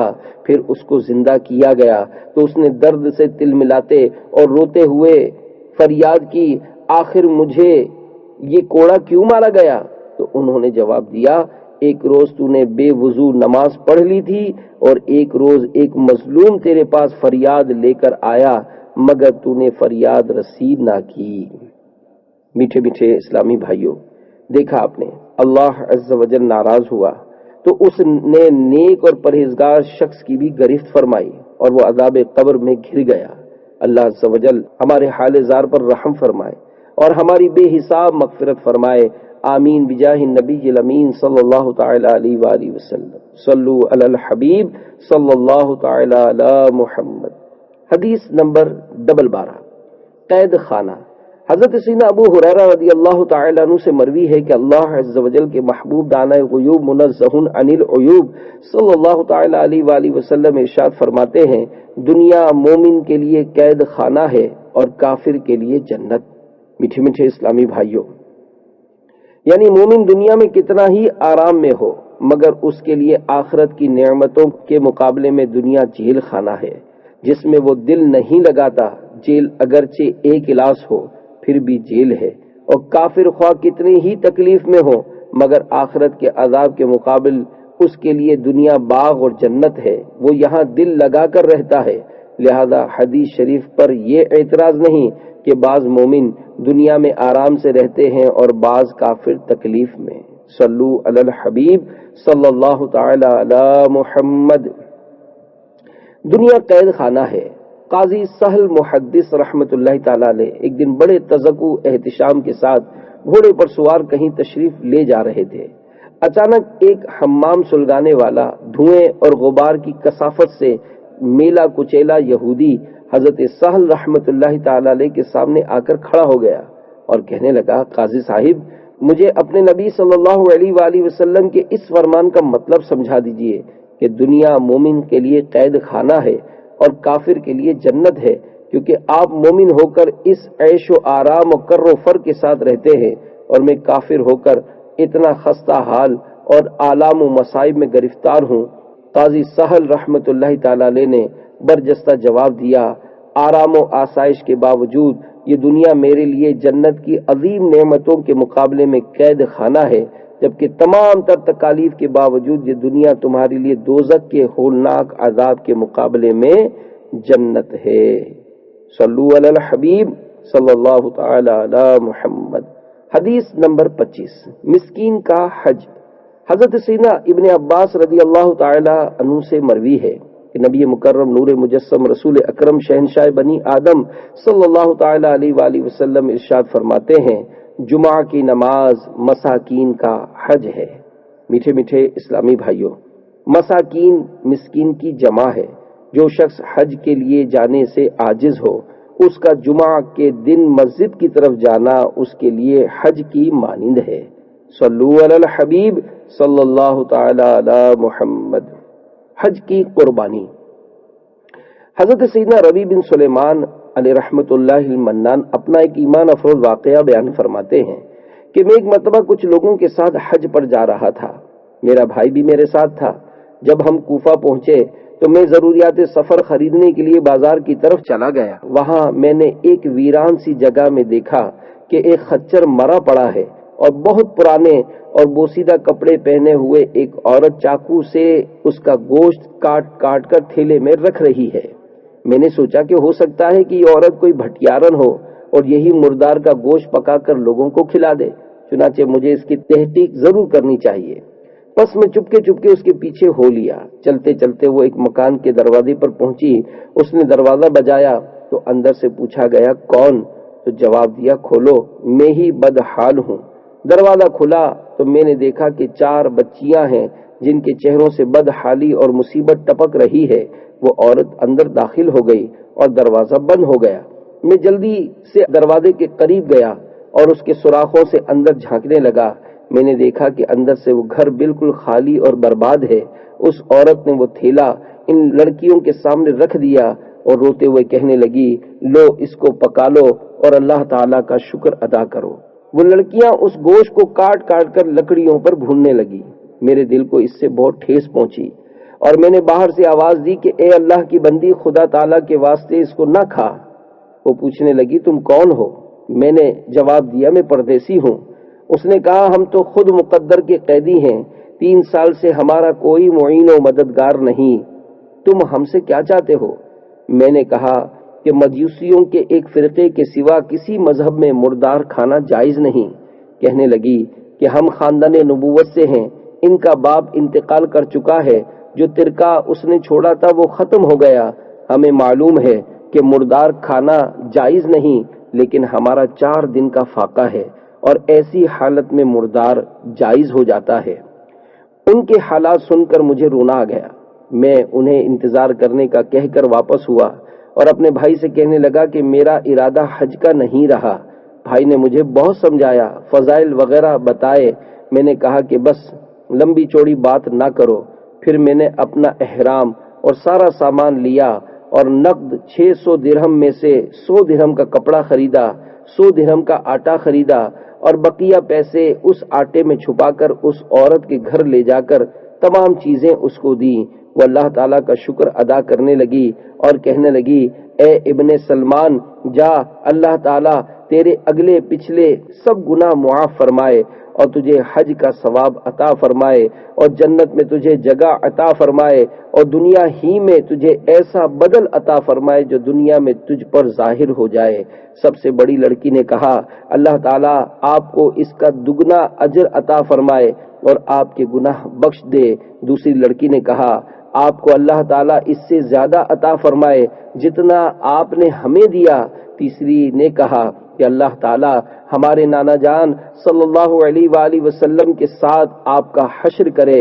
چوتھی نے کہا کہ اے اللہ تعالی جس نے ہم پر احسان کیا تو اس کا نعم البدل جلدی عطا کر اور اس کے اگلے پچھلے گناہ معاف کر دے۔ پھر میں واپس آ گیا۔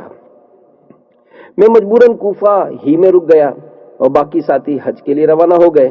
جب حاجی لوٹ کر آنے لگے تو میں نے سوچا کہ ان کا استقبال کروں اور اپنے لیے دعا کرنے کا کہوں، شاید کسی مقبول کی دعا مجھے بھی لگ جائے، شاید کسی کی مقبول دعا مجھے بھی لگ جائے۔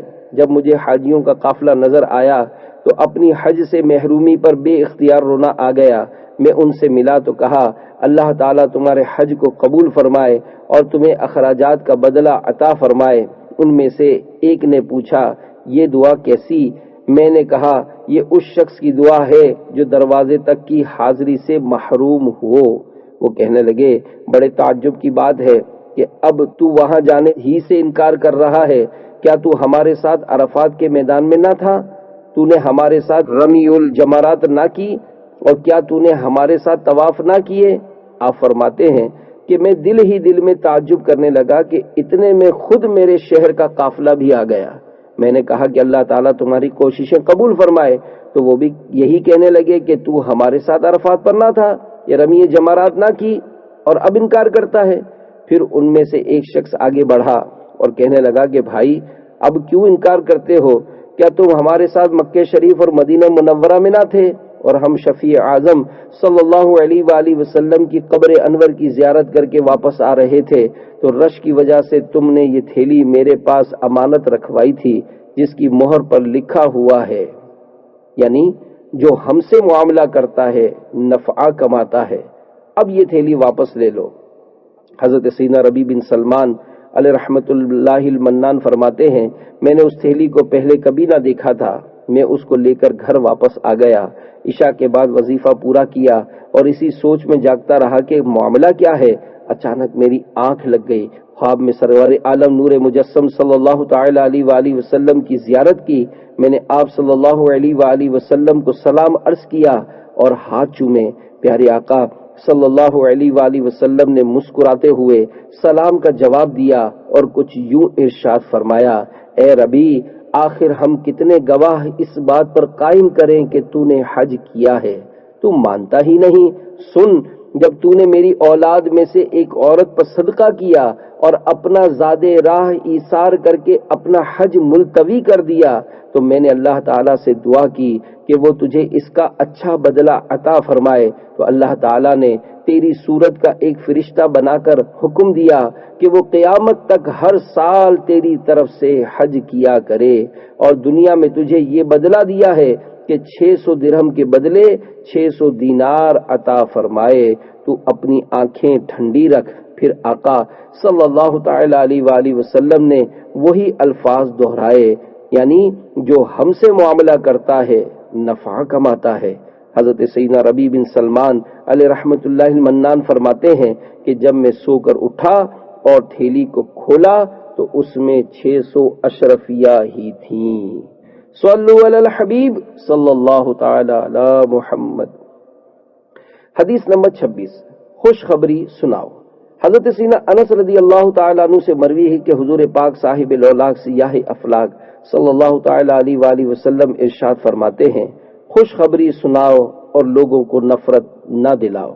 میٹھے میٹھے اسلامی بھائیوں، یعنی لوگوں کو گزشتہ گناہوں سے توبہ کرنے اور نیک اعمال کرنے پر حق تعالیٰ کی بخشش و رحمت کی خوشخبریاں دو۔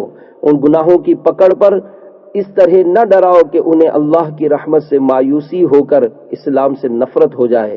بہرحال انذار اور ڈرانا کچھ اور ہے اور مایوس کر کے متنفر یعنی بد دل کر دینا کچھ اور۔ لہذا یہ حدیث ان آیات و احادیث کے خلاف نہیں جن میں اللہ تعالیٰ کی پکڑ سے ڈرانے کا حکم ہے۔ صلو علی الحبیب صلی اللہ تعالی علی محمد۔ 100 افراد کا قاتل۔ حضرت سیدنا ابو سعید خدری رضی اللہ تعالی عنہ سے روایت ہے کہ نبی مکرم نور مجسم رسول اکرم شہنشاہ بنی آدم صلی اللہ تعالی علیہ وآلہ وسلم نے فرمایا، تم سے پہلے ایک شخص نے 99 قتل کیے تھے، جب اس نے اہل زمین میں سب سے بڑے عالم کے بارے میں پوچھا تو اسے ایک راہب کے بارے میں بتایا گیا. وہ اس کے پاس پہنچا اور اس سے کہا میں نے 99 قتل کیے ہیں, کیا میرے لیے توبہ کی کوئی صورت ہے؟ راہب نے اسے مایوس کرتے ہوئے کہا نہیں. اس نے اسے بھی قتل کر دیا اور 100 کا عدد پورا کر لیا. پھر اس نے اہل زمین میں سب سے بڑے عالم کے بارے میں سوال کیا تو اسے ایک عالم کے بارے میں بتایا گیا. تو اس نے اس عالم سے کہا میں نے 100 قتل کیے ہیں, کیا میرے لیے توبہ کی کوئی صورت ہے؟ اس نے کہا ہاں. تمہارے اور توبہ کے درمیان کیا چیز رکاوٹ بن سکتی ہے؟ فلاں فلاں علاقے کی طرف جاؤ, وہاں کچھ لوگ اللہ عز و جل کی عبادت کرتے ہیں, ان کے ساتھ مل کر اللہ عز و جل کی عبادت کرو اور اپنے علاقے کی طرف واپس نہ آنا, کیونکہ یہ برائی کی سرزمین ہے. وہ قاتل اس علاقے کی طرف چل دیا. جب وہ آدھے راستے میں پہنچا تو اسے موت آ گئی. رحمت اور عذاب کے فرشتے اس کے بارے میں بحث کرنے لگے. رحمت کے فرشتے کہنے لگے یہ توبہ کے دلی ارادے سے اللہ عز و جل کی طرف آیا تھا, اور عذاب کے فرشتے کہنے لگے کہ اس نے کبھی کوئی اچھا کام نہیں کیا. تو ان کے پاس ایک فرشتہ انسانی صورت میں آیا اور انہوں نے اسے ثالث مقرر کر لیا.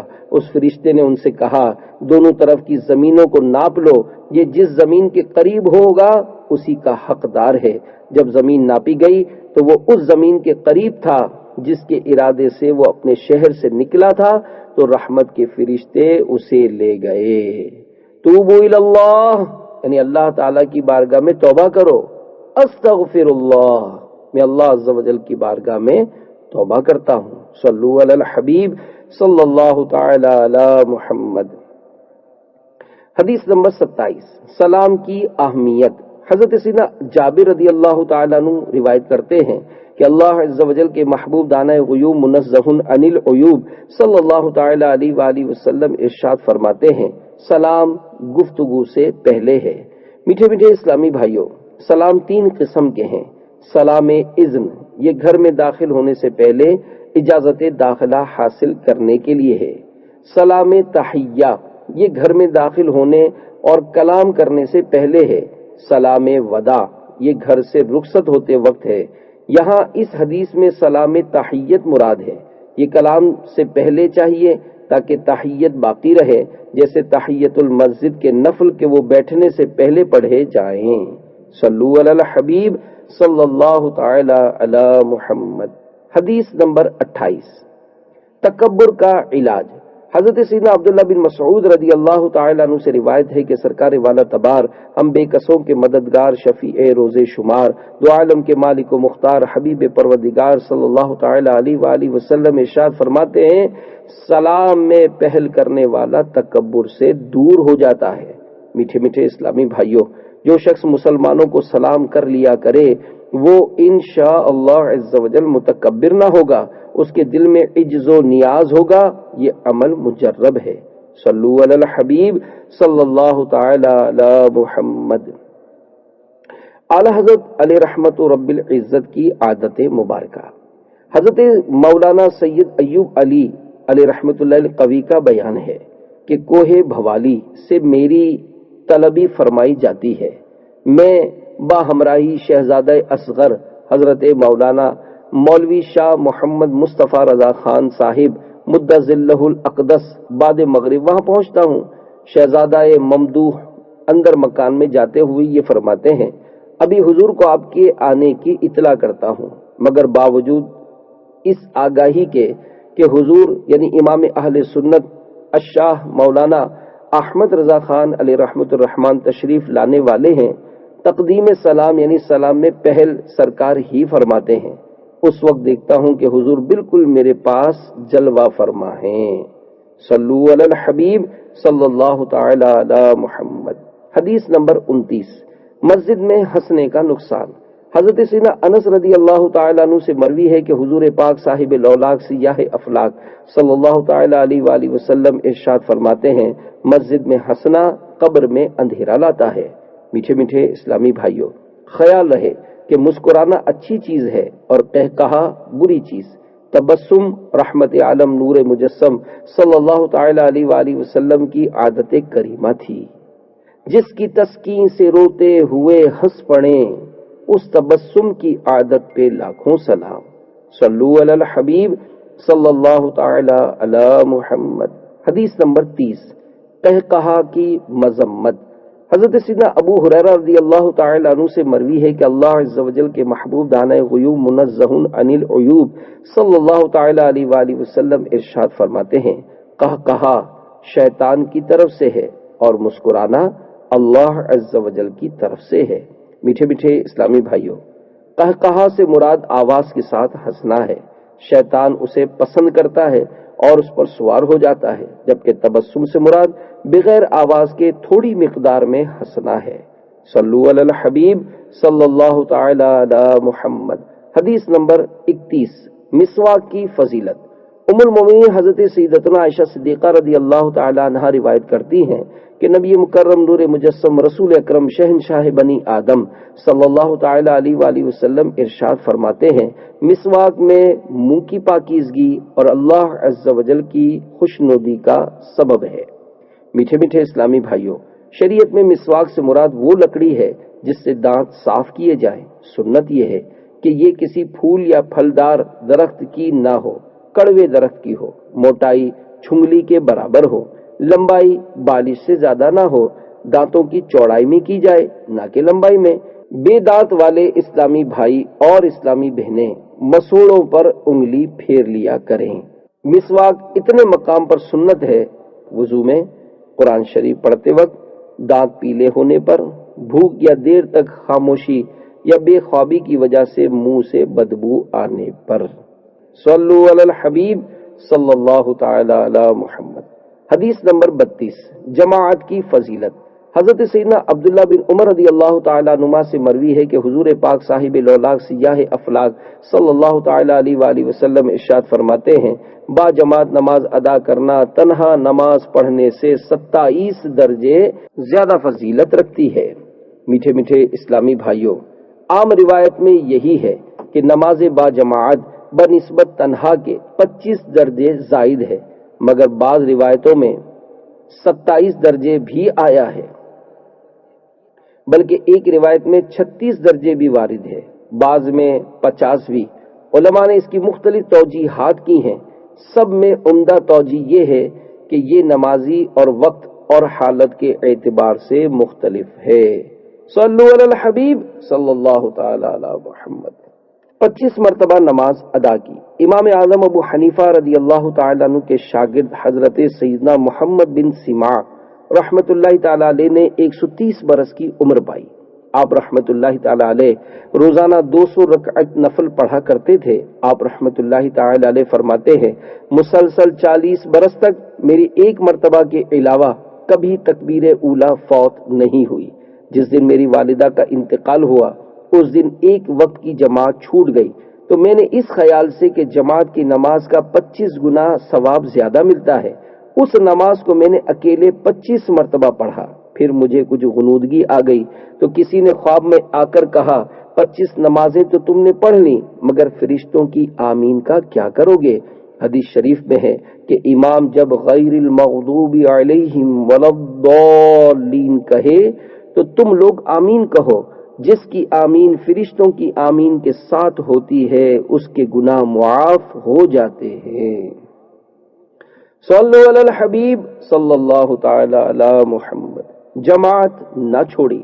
الحمدللہ عز و جل شیخ طریقت امیر اہل سنت بانی دعوت اسلامی حضرت علامہ مولانا ابو بلال محمد الیاس عطار قادری دامت برکاتہ العالیہ کا شروع سے ہی با جماعت نماز پڑھنے کا ذہن ہے۔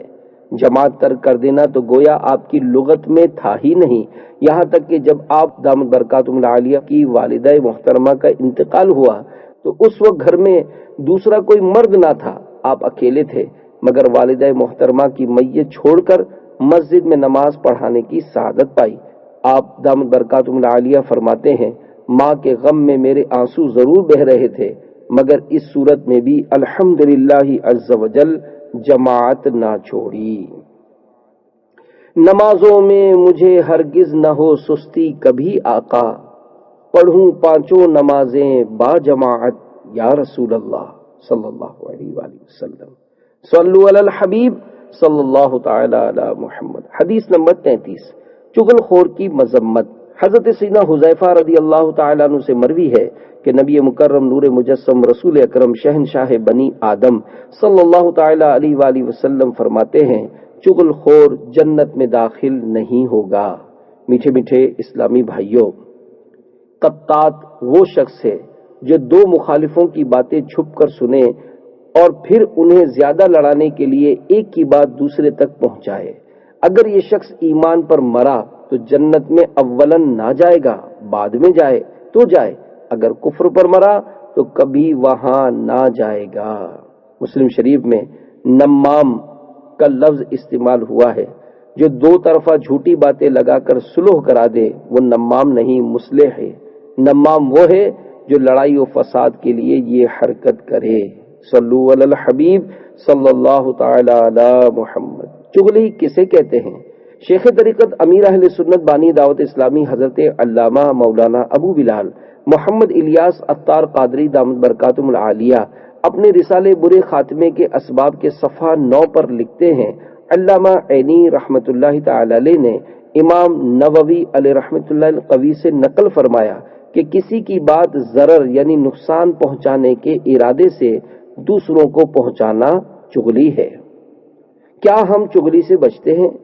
افسوس، اکثر لوگوں کی گفتگو میں آج کل غیبت و چغلی کا سلسلہ بہت زیادہ پایا جاتا ہے۔ دوستوں کی بیٹھک ہو یا مذہبی اجتماع کے بعد جھمگھٹ، شادی کی تقریب ہو یا تعزیت کی نشست، کسی سے ملاقات ہو یا فون پر بات، چند منٹ بھی اگر کسی سے گفتگو کی صورت بنے اور دینی معلومات رکھنے والا کوئی حساس فرد اگر اس گفتگو کی تشخیص کرے تو شاید اکثر مجالس میں دیگر گناہوں بھرے الفاظ کے ساتھ ساتھ وہ درجنوں چغلیاں بھی ثابت کر دے۔ ہائے ہائے، ہمارا کیا بنے گا؟ ایک بار پھر اس حدیث پاک پر غور کر لیجئے، چغل خور جنت میں نہیں جائے گا۔ کاش ہمیں حقیقی معنوں میں زبان کا قفل مدینہ نصیب ہو جائے، کاش ضرورت کے سوا کوئی لفظ زبان سے نہ نکلے۔ زیادہ بولنے والے اور دنیاوی دوستوں کے جھرمٹ میں رہنے والے کا غیبت اور بالخصوص چغلی سے بچنا بے حد دشوار ہے۔ آہ آہ آہ، حدیث پاک میں ہے، جس شخص کی گفتگو زیادہ ہو اس کی غلطیاں بھی زیادہ ہوتی ہیں، اور جس کی غلطیاں زیادہ ہوں اس کے گناہ زیادہ ہوتے ہیں، اور جس کے گناہ زیادہ ہوں وہ جہنم کے زیادہ لائق ہے۔ صلو علی الحبیب صلی اللہ تعالی علی محمد۔ چغلی سے توبہ۔ حضرت سیدنا عمر بن عبدالعزیز رضی اللہ تعالی عنہ کے بارے میں مروی ہے کہ ایک شخص ان کے پاس حاضر ہوا اور اس نے کسی دوسرے کے بارے میں کوئی بات ذکر کی۔ آپ رضی اللہ تعالی عنہ نے فرمایا، اگر تم چاہو تو ہم تمہارے معاملے میں غور کریں، اگر تم جھوٹے ہوئے تو اس آیت کے مصداق ہو گئے، ان جاءکم فاسق بنبأ فتبینوا۔ ترجمہ کنز الایمان، اگر کوئی فاسق تمہارے پاس کوئی خبر لائے تو تحقیق کر لو، اور اگر تم سچے ہوئے تو اس آیت کے مصداق ہو جاؤ گے۔ حماز مشاء بنمیم۔ ترجمہ کنز الایمان، بہت تانے دینے والا، بہت ادھر کی ادھر لگاتا پھرنے والا، اور اگر تم چاہو تو ہم تمہیں معاف کر دیں۔ اس نے عرض کی، امیر المومنین معاف کر دیجئے، آئندہ میں ایسا نہیں کروں گا۔ چغل خور غلام۔ حضرت سیدنا حماد بن سلمہ رحمت اللہ تعالی علیہ فرماتے ہیں کہ ایک شخص نے غلام بیچا اور خریدار سے کہا کہ اس میں چغل خوری کے علاوہ کوئی عیب نہیں۔ اس نے کہا مجھے منظور ہے، اور اس غلام کو خرید لیا۔ غلام چند دن تو خاموش رہا، پھر اپنے مالک کی بیوی سے کہنے لگا، میرا آقا تجھے پسند نہیں کرتا اور دوسری عورت لانا چاہتا ہے۔ جب تمہارا خاوند سو رہا ہو تو اس طرح کے ساتھ اس کی گدی کے چند بال مونڈ لینا تاکہ میں کوئی منتر کروں، اس طرح وہ تم سے محبت کرنے لگے گا۔ اور دوسری طرف اس کے شوہر سے جا کر کہا، تمہاری بیوی نے کسی کو دوست بنا رکھا ہے اور تجھے قتل کرنا چاہتی ہے، تم جھوٹ موٹ کے سو جانا تاکہ تمہیں حقیقت حال معلوم ہو جائے۔ وہ شخص بناوٹی طور پر سو گیا تو عورت اس طرح لے کر آئی۔ وہ شخص سمجھا کہ وہ اسے قتل کرنے کے لیے آئی ہے، چنانچہ وہ اٹھا اور اپنی بیوی کو قتل کر دیا۔ جب عورت کے گھر والے آئے تو انہوں نے اسے قتل کر دیا، اور اس طرح اس چغل خور غلام کی وجہ سے دو قبیلوں کے درمیان لڑائی شروع ہو گئی۔ صلو علی الحبیب صلی اللہ تعالی علی محمد۔ حدیث نمبر 34، رزاق کا کرم۔ حضرت سیدنا ابو درداء رضی اللہ تعالیٰ عنہ سے مروی ہے کہ اللہ عز و جل کے محبوب دانۂ غیوب منزہ عن العیوب صلی اللہ تعالیٰ علیہ وآلہ وسلم ارشاد فرماتے ہیں، روزی بندے کو ایسے تلاش کرتی ہے جیسے اسے اس کی موت تلاش کرتی ہے۔ میٹھے میٹھے اسلامی بھائیوں، مقصد یہ ہے کہ موت کو تم تلاش کرو یا نہ کرو، بہرحال تمہیں پہنچے گی۔ یوں ہی تم رزق کو تلاش کرو یا نہ کرو، ضرور پہنچے گا۔ ہاں، رزق کی تلاش سنت ہے اور موت کی تلاش ممنوع، مگر ہیں دونوں یقینی۔ صلو علی الحبیب صلی اللہ تعالی علی محمد۔ بنا ہوا ہرن۔ حضرت سیدنا ابو ابراہیم یمانی علیہ رحمۃ اللہ الغنی فرماتے ہیں کہ ایک مرتبہ ہم چند رفقا حضرت سیدنا ابراہیم بن ادم علیہ رحمۃ اللہ العظم کے ہمراہی میں سمندر کے قریب ایک وادی کی طرف گئے۔ ہم سمندر کے کنارے کنارے چل رہے تھے کہ راستے میں ایک پہاڑ آیا جسے جبل کفر فیر کہتے ہیں۔ وہاں ہم نے کچھ دیر قیام کیا اور پھر سفر پر روانہ ہو گئے۔ راستے میں ایک گھنا جنگل آیا جس میں بکثرت خشک درخت اور خشک جھاڑیاں تھیں۔ شام قریب تھی، سردیوں کا موسم تھا۔ ہم نے حضرت سیدنا ابراہیم بن ادم علیہ رحمۃ اللہ الاکرم کی بارگاہ میں عرض کی، حضور اگر آپ مناسب سمجھیں تو آج رات ہم ساحل سمندر پر گزار لیتے ہیں۔ یہاں اس قریبی جنگل میں خشک لکڑیاں بہت ہیں، ہم لکڑیاں جمع کر کے آگ روشن کر لیں گے، اس طرح ہم سردی اور درندوں وغیرہ سے محفوظ رہیں گے۔ آپ رحمت اللہ تعالی علیہ نے فرمایا، ٹھیک ہے، جیسے تمہاری مرضی۔ چنانچہ ہمارے کچھ دوستوں نے جنگل سے خشک لکڑیاں اکٹھی کی اور ایک شخص کو آگ لینے کے لیے قریبی قلعے کی طرف بھیجا۔ جب وہ آگ لے کر آیا تو ہم نے جمع شدہ لکڑیوں میں آگ لگا دی اور سب آگ کے ارد گرد بیٹھ گئے اور ہم نے کھانے کے لیے روٹیاں نکال لیں۔ اچانک ہم میں سے ایک شخص نے کہا، دیکھو ان لکڑیوں سے کیسے انگارے بن گئے ہیں، اے کاش ہمارے پاس گوشت ہوتا تو ہم اسے ان انگاروں پر بھون لیتے۔ حضرت سیدنا ابراہیم بن ادم علیہ رحمت اللہ العظم نے اس کی یہ بات سن لی اور فرمانے لگے، ہمارا پاک پروردگار عز و جل اس بات پر قادر ہے کہ تمہیں اس جنگل میں تازہ گوشت کھلائے۔ ابھی آپ رحمت اللہ تعالی علیہ یہ بات فرما ہی رہے تھے کہ اچانک ایک طرف سے شیر نمودار ہوا جو ایک فربا ہرن کے پیچھے بھاگ رہا تھا۔ ہرن کا رخ ہماری ہی طرف تھا۔ جب ہرن ہم سے کچھ فاصلے پر رہ گیا تو شیر نے اس پر چھلانگ لگائی اور اس کی گردن پر شدید حملہ کیا جس سے وہ تڑپنے لگا۔ یہ دیکھ کر حضرت سیدنا ابراہیم بن ادم رحمت اللہ تعالی علیہ اٹھے اور اس ہرن کی طرف لپکے اور آپ رحمت اللہ تعالی علیہ کو آتا دیکھ کر شیر ہرن کو چھوڑ کر پیچھے ہٹ گیا۔ آپ رحمت اللہ تعالی علیہ نے فرمایا، یہ رزق اللہ عز و جل نے ہمارے لیے بھیجا ہے۔ چنانچہ ہم نے ہرن کو ذبح کیا اور اس کا گوشت انگاروں پر بھون بھون کر کھاتے رہے اور شیر دور بیٹھا ہمیں دیکھتا رہا۔ اللہ عز و جل کی ان پر رحمت ہو اور ان کے صدقے ہماری مغفرت ہو، آمین بجاہ النبی الامین صلی اللہ تعالی علیہ وآلہ وسلم۔ صلو علی الحبیب صلی اللہ تعالی علی محمد۔ حدیث نمبر 35۔ حیا ایمان سے ہے۔ حضور پاک صاحب الاولاق سیاہ افلاق صلی اللہ علیہ وآلہ وسلم ارشاد فرماتے ہیں، حیا ایمان سے ہے۔ میٹھے میٹھے اسلامی بھائیوں، شرم و حیا ایمان کا رکن اعلیٰ ہے۔ دنیا والوں سے حیا دنیاوی برائیوں سے روک دیتی ہے، دین والوں سے حیا دینی برائیوں سے روک دیتی ہے۔ اللہ رسول سے شرم و حیا تمام بد عقیدگیوں بد عملیوں سے بچا لیتی ہے۔ ایمان کی عمارت اسی شرم و حیا پر قائم ہے۔ درخت ایمان کی جڑ مومن کے دل میں رہتی ہے جبکہ اس کی شاخیں جنت میں ہیں۔ صلو علی الحبیب صلی اللہ تعالی علی محمد۔ با حیا نوجوان۔ امیر اہل سنت دامت برکاتہم العالیہ اپنے رسالے با حیا نوجوان کے صفحہ 1 پر لکھتے ہیں، بصرہ میں ایک بزرگ رحمت اللہ تعالی علیہ مسکی کے نام سے مشہور تھے۔ مشک کو عربی میں مسک کہتے ہیں، لہذا مسکی کے معنی ہوئے مشک بار، یعنی مشک کی خوشبو میں بسا ہوا۔ وہ بزرگ رحمت اللہ تعالی علیہ ہر وقت مشک بار و خوشبودار رہا کرتے تھے، یہاں تک کہ جس راستے سے گزر جاتے وہ راستہ بھی مہک اٹھتا۔ جب داخل مسجد ہوتے تو ان کی خوشبو سے لوگوں کو معلوم ہو جاتا کہ حضرت مسکی رحمت اللہ تعالی علیہ تشریف لے آئے ہیں۔ کسی نے عرض کی، حضور آپ کو خوشبو پر کثیر رقم خرچ کرنی پڑتی ہوگی۔ فرمایا، میں نے کبھی خوشبو خریدی نہ لگائی، میرا واقعہ عجیب و غریب ہے۔ میں بغداد معلیٰ کے خوشحال گھرانے میں پیدا ہوا۔ جس طرح امراء اپنی اولاد کو تعلیم دلواتے ہیں، میری بھی اسی طرح تعلیم ہوئی۔ میں بہت خوبصورت اور با حیا تھا۔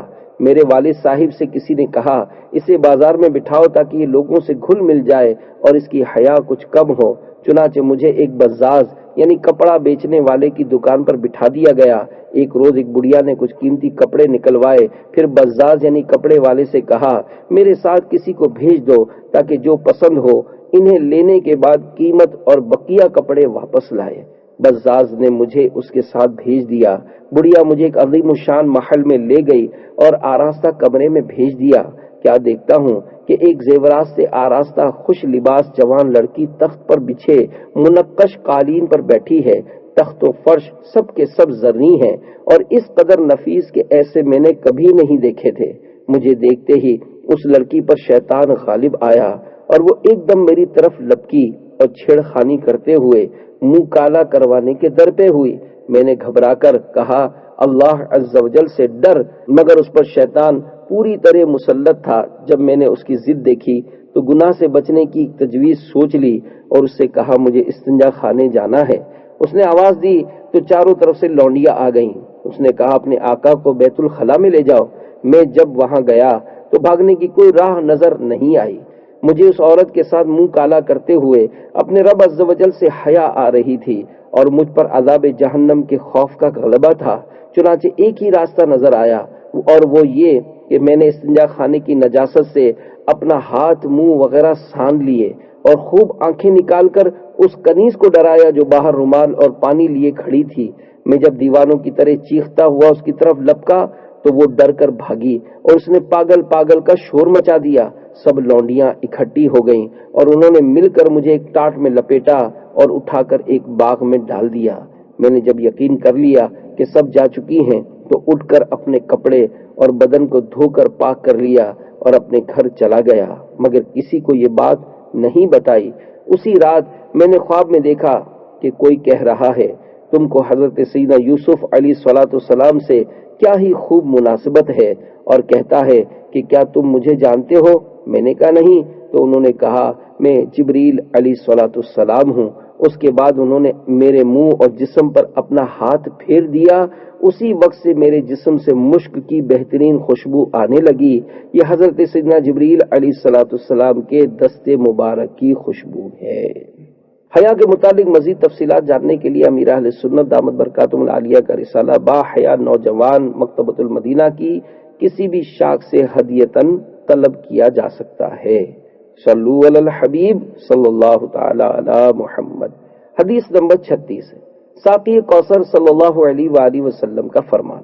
حضرت سیدنا ابو قتادہ رضی اللہ تعالیٰ عنہ سے مروی ہے کہ نبی مکرم نور مجسم رسول اکرم شہنشاہ بنی آدم صلی اللہ تعالیٰ علیہ وآلہ وسلم ارشاد فرماتے ہیں قوم کو پانی پلانے والا سب سے آخر میں پیتا ہے۔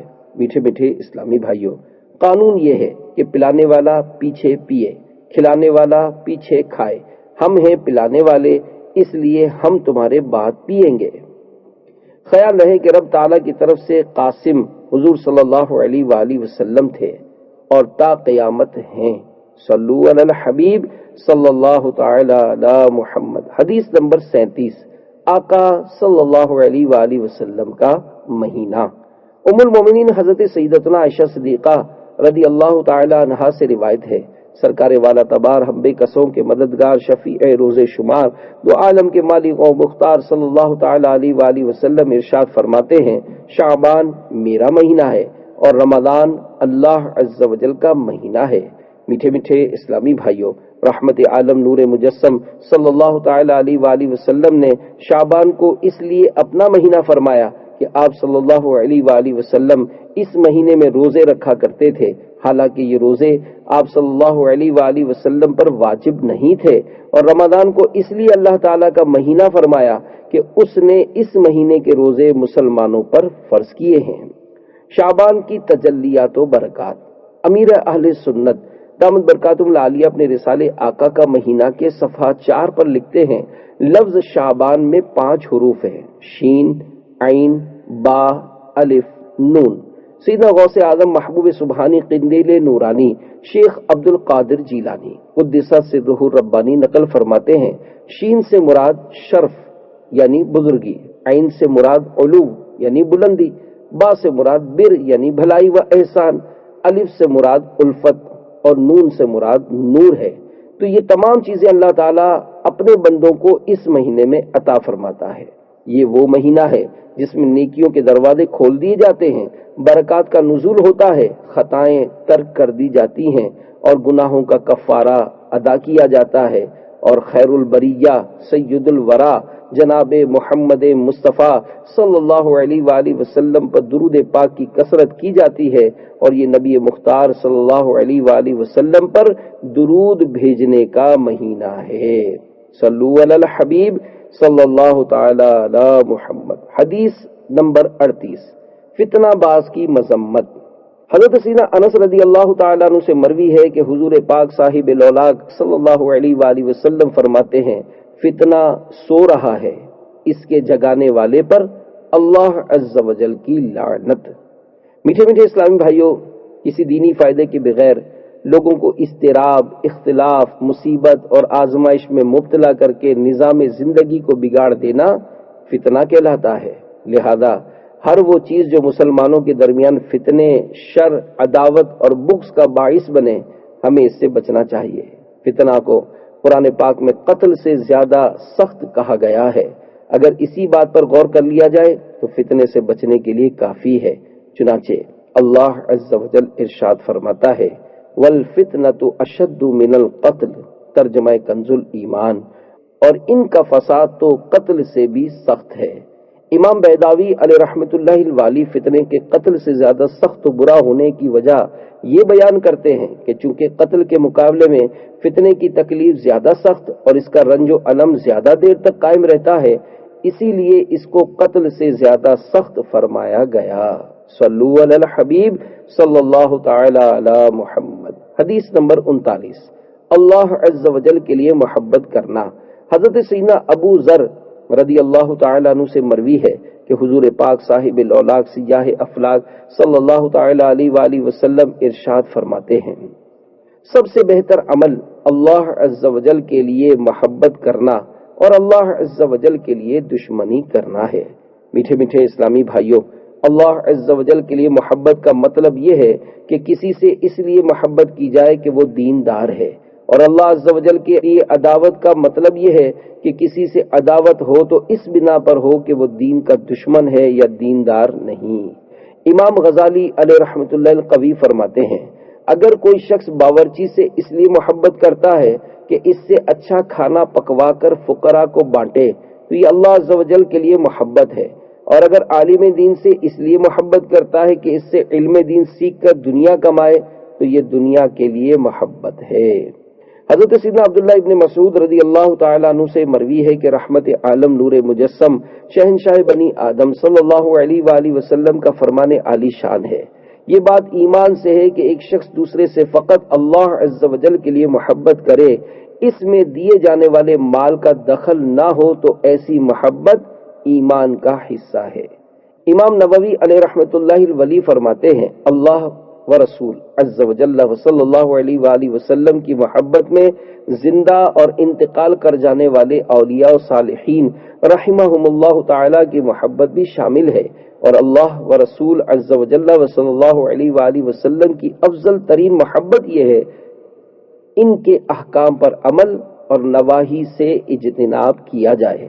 میٹھے میٹھے اسلامی بھائیوں، الحمدللہ عز و جل ہمارے اکابرین الحب فی اللہ والبغض فی اللہ کی چلتی پھرتی تصویر تھے۔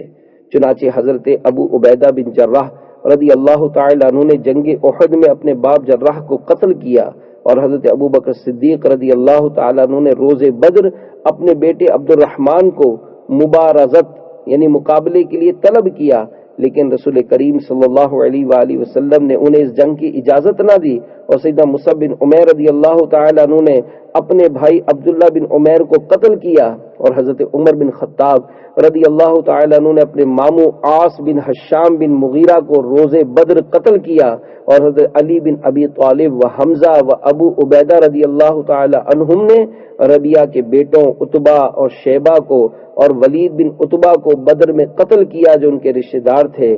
خدا اور رسول پر ایمان لانے والوں کو قرابت اور رشتہ داری کا کیا پاس۔ صلو علی الحبیب صلی اللہ تعالی علی محمد۔ حدیث نمبر 40، نماز قضا کرنے کا وبال۔ حضرت سیدنا ابو سعید رضی اللہ تعالی عنہ سے مروی ہے، اللہ عز و جل کے محبوب دانہ غیوب منزہ عن العیوب صلی اللہ تعالی علیہ وآلہ وسلم ارشاد فرماتے ہیں، جو کوئی جان بوجھ کر ایک نماز بھی قضا کر دیتا ہے، اس کا نام جہنم کے اس دروازے پر لکھ دیا جائے گا جس سے وہ جہنم میں داخل ہوگا۔ میٹھے میٹھے اسلامی بھائیوں، اللہ عز و جل نے جہنمیوں کے بارے میں ارشاد فرمایا، ما سلککم فی سقر قالوا لم نک من المصلین ولم نک نطعم المسکین وَكُنَّا نَخُوضُ مَعَ الْخَائِضِينَ۔ ترجمہ کنز الایمان، تمہیں کیا بات دوزخ میں لے گئی؟ وہ بولے، ہم نماز نہ پڑھتے تھے اور مسکین کو کھانا نہ دیتے تھے اور بیہودہ فکر والوں کے ساتھ بیہودہ فکریں کرتے تھے۔ کچھ دن کے لیے نماز چھوڑ سکتے ہیں؟ حضرت سیدنا ابن عباس رضی اللہ تعالیٰ عنہ ارشاد فرماتے ہیں کہ جب میری آنکھوں کی سیاہی باقی رہنے کے باوجود میری بینائی جاتی رہی تو مجھ سے کہا گیا، ہم آپ کا علاج کرتے ہیں، کیا آپ کچھ دن نماز چھوڑ سکتے ہیں؟ تو میں نے کہا نہیں، کیونکہ دو جہاں کے تاجور سلطان بحربر صلی اللہ تعالی علیہ وآلہ وسلم کا فرمان عالی شان ہے، جس نے نماز چھوڑی تو وہ اللہ عز و جل سے اس حال میں ملے گا کہ وہ اس پر غضب فرمائے گا۔ صلو علی الحبیب صلی اللہ تعالی علی محمد۔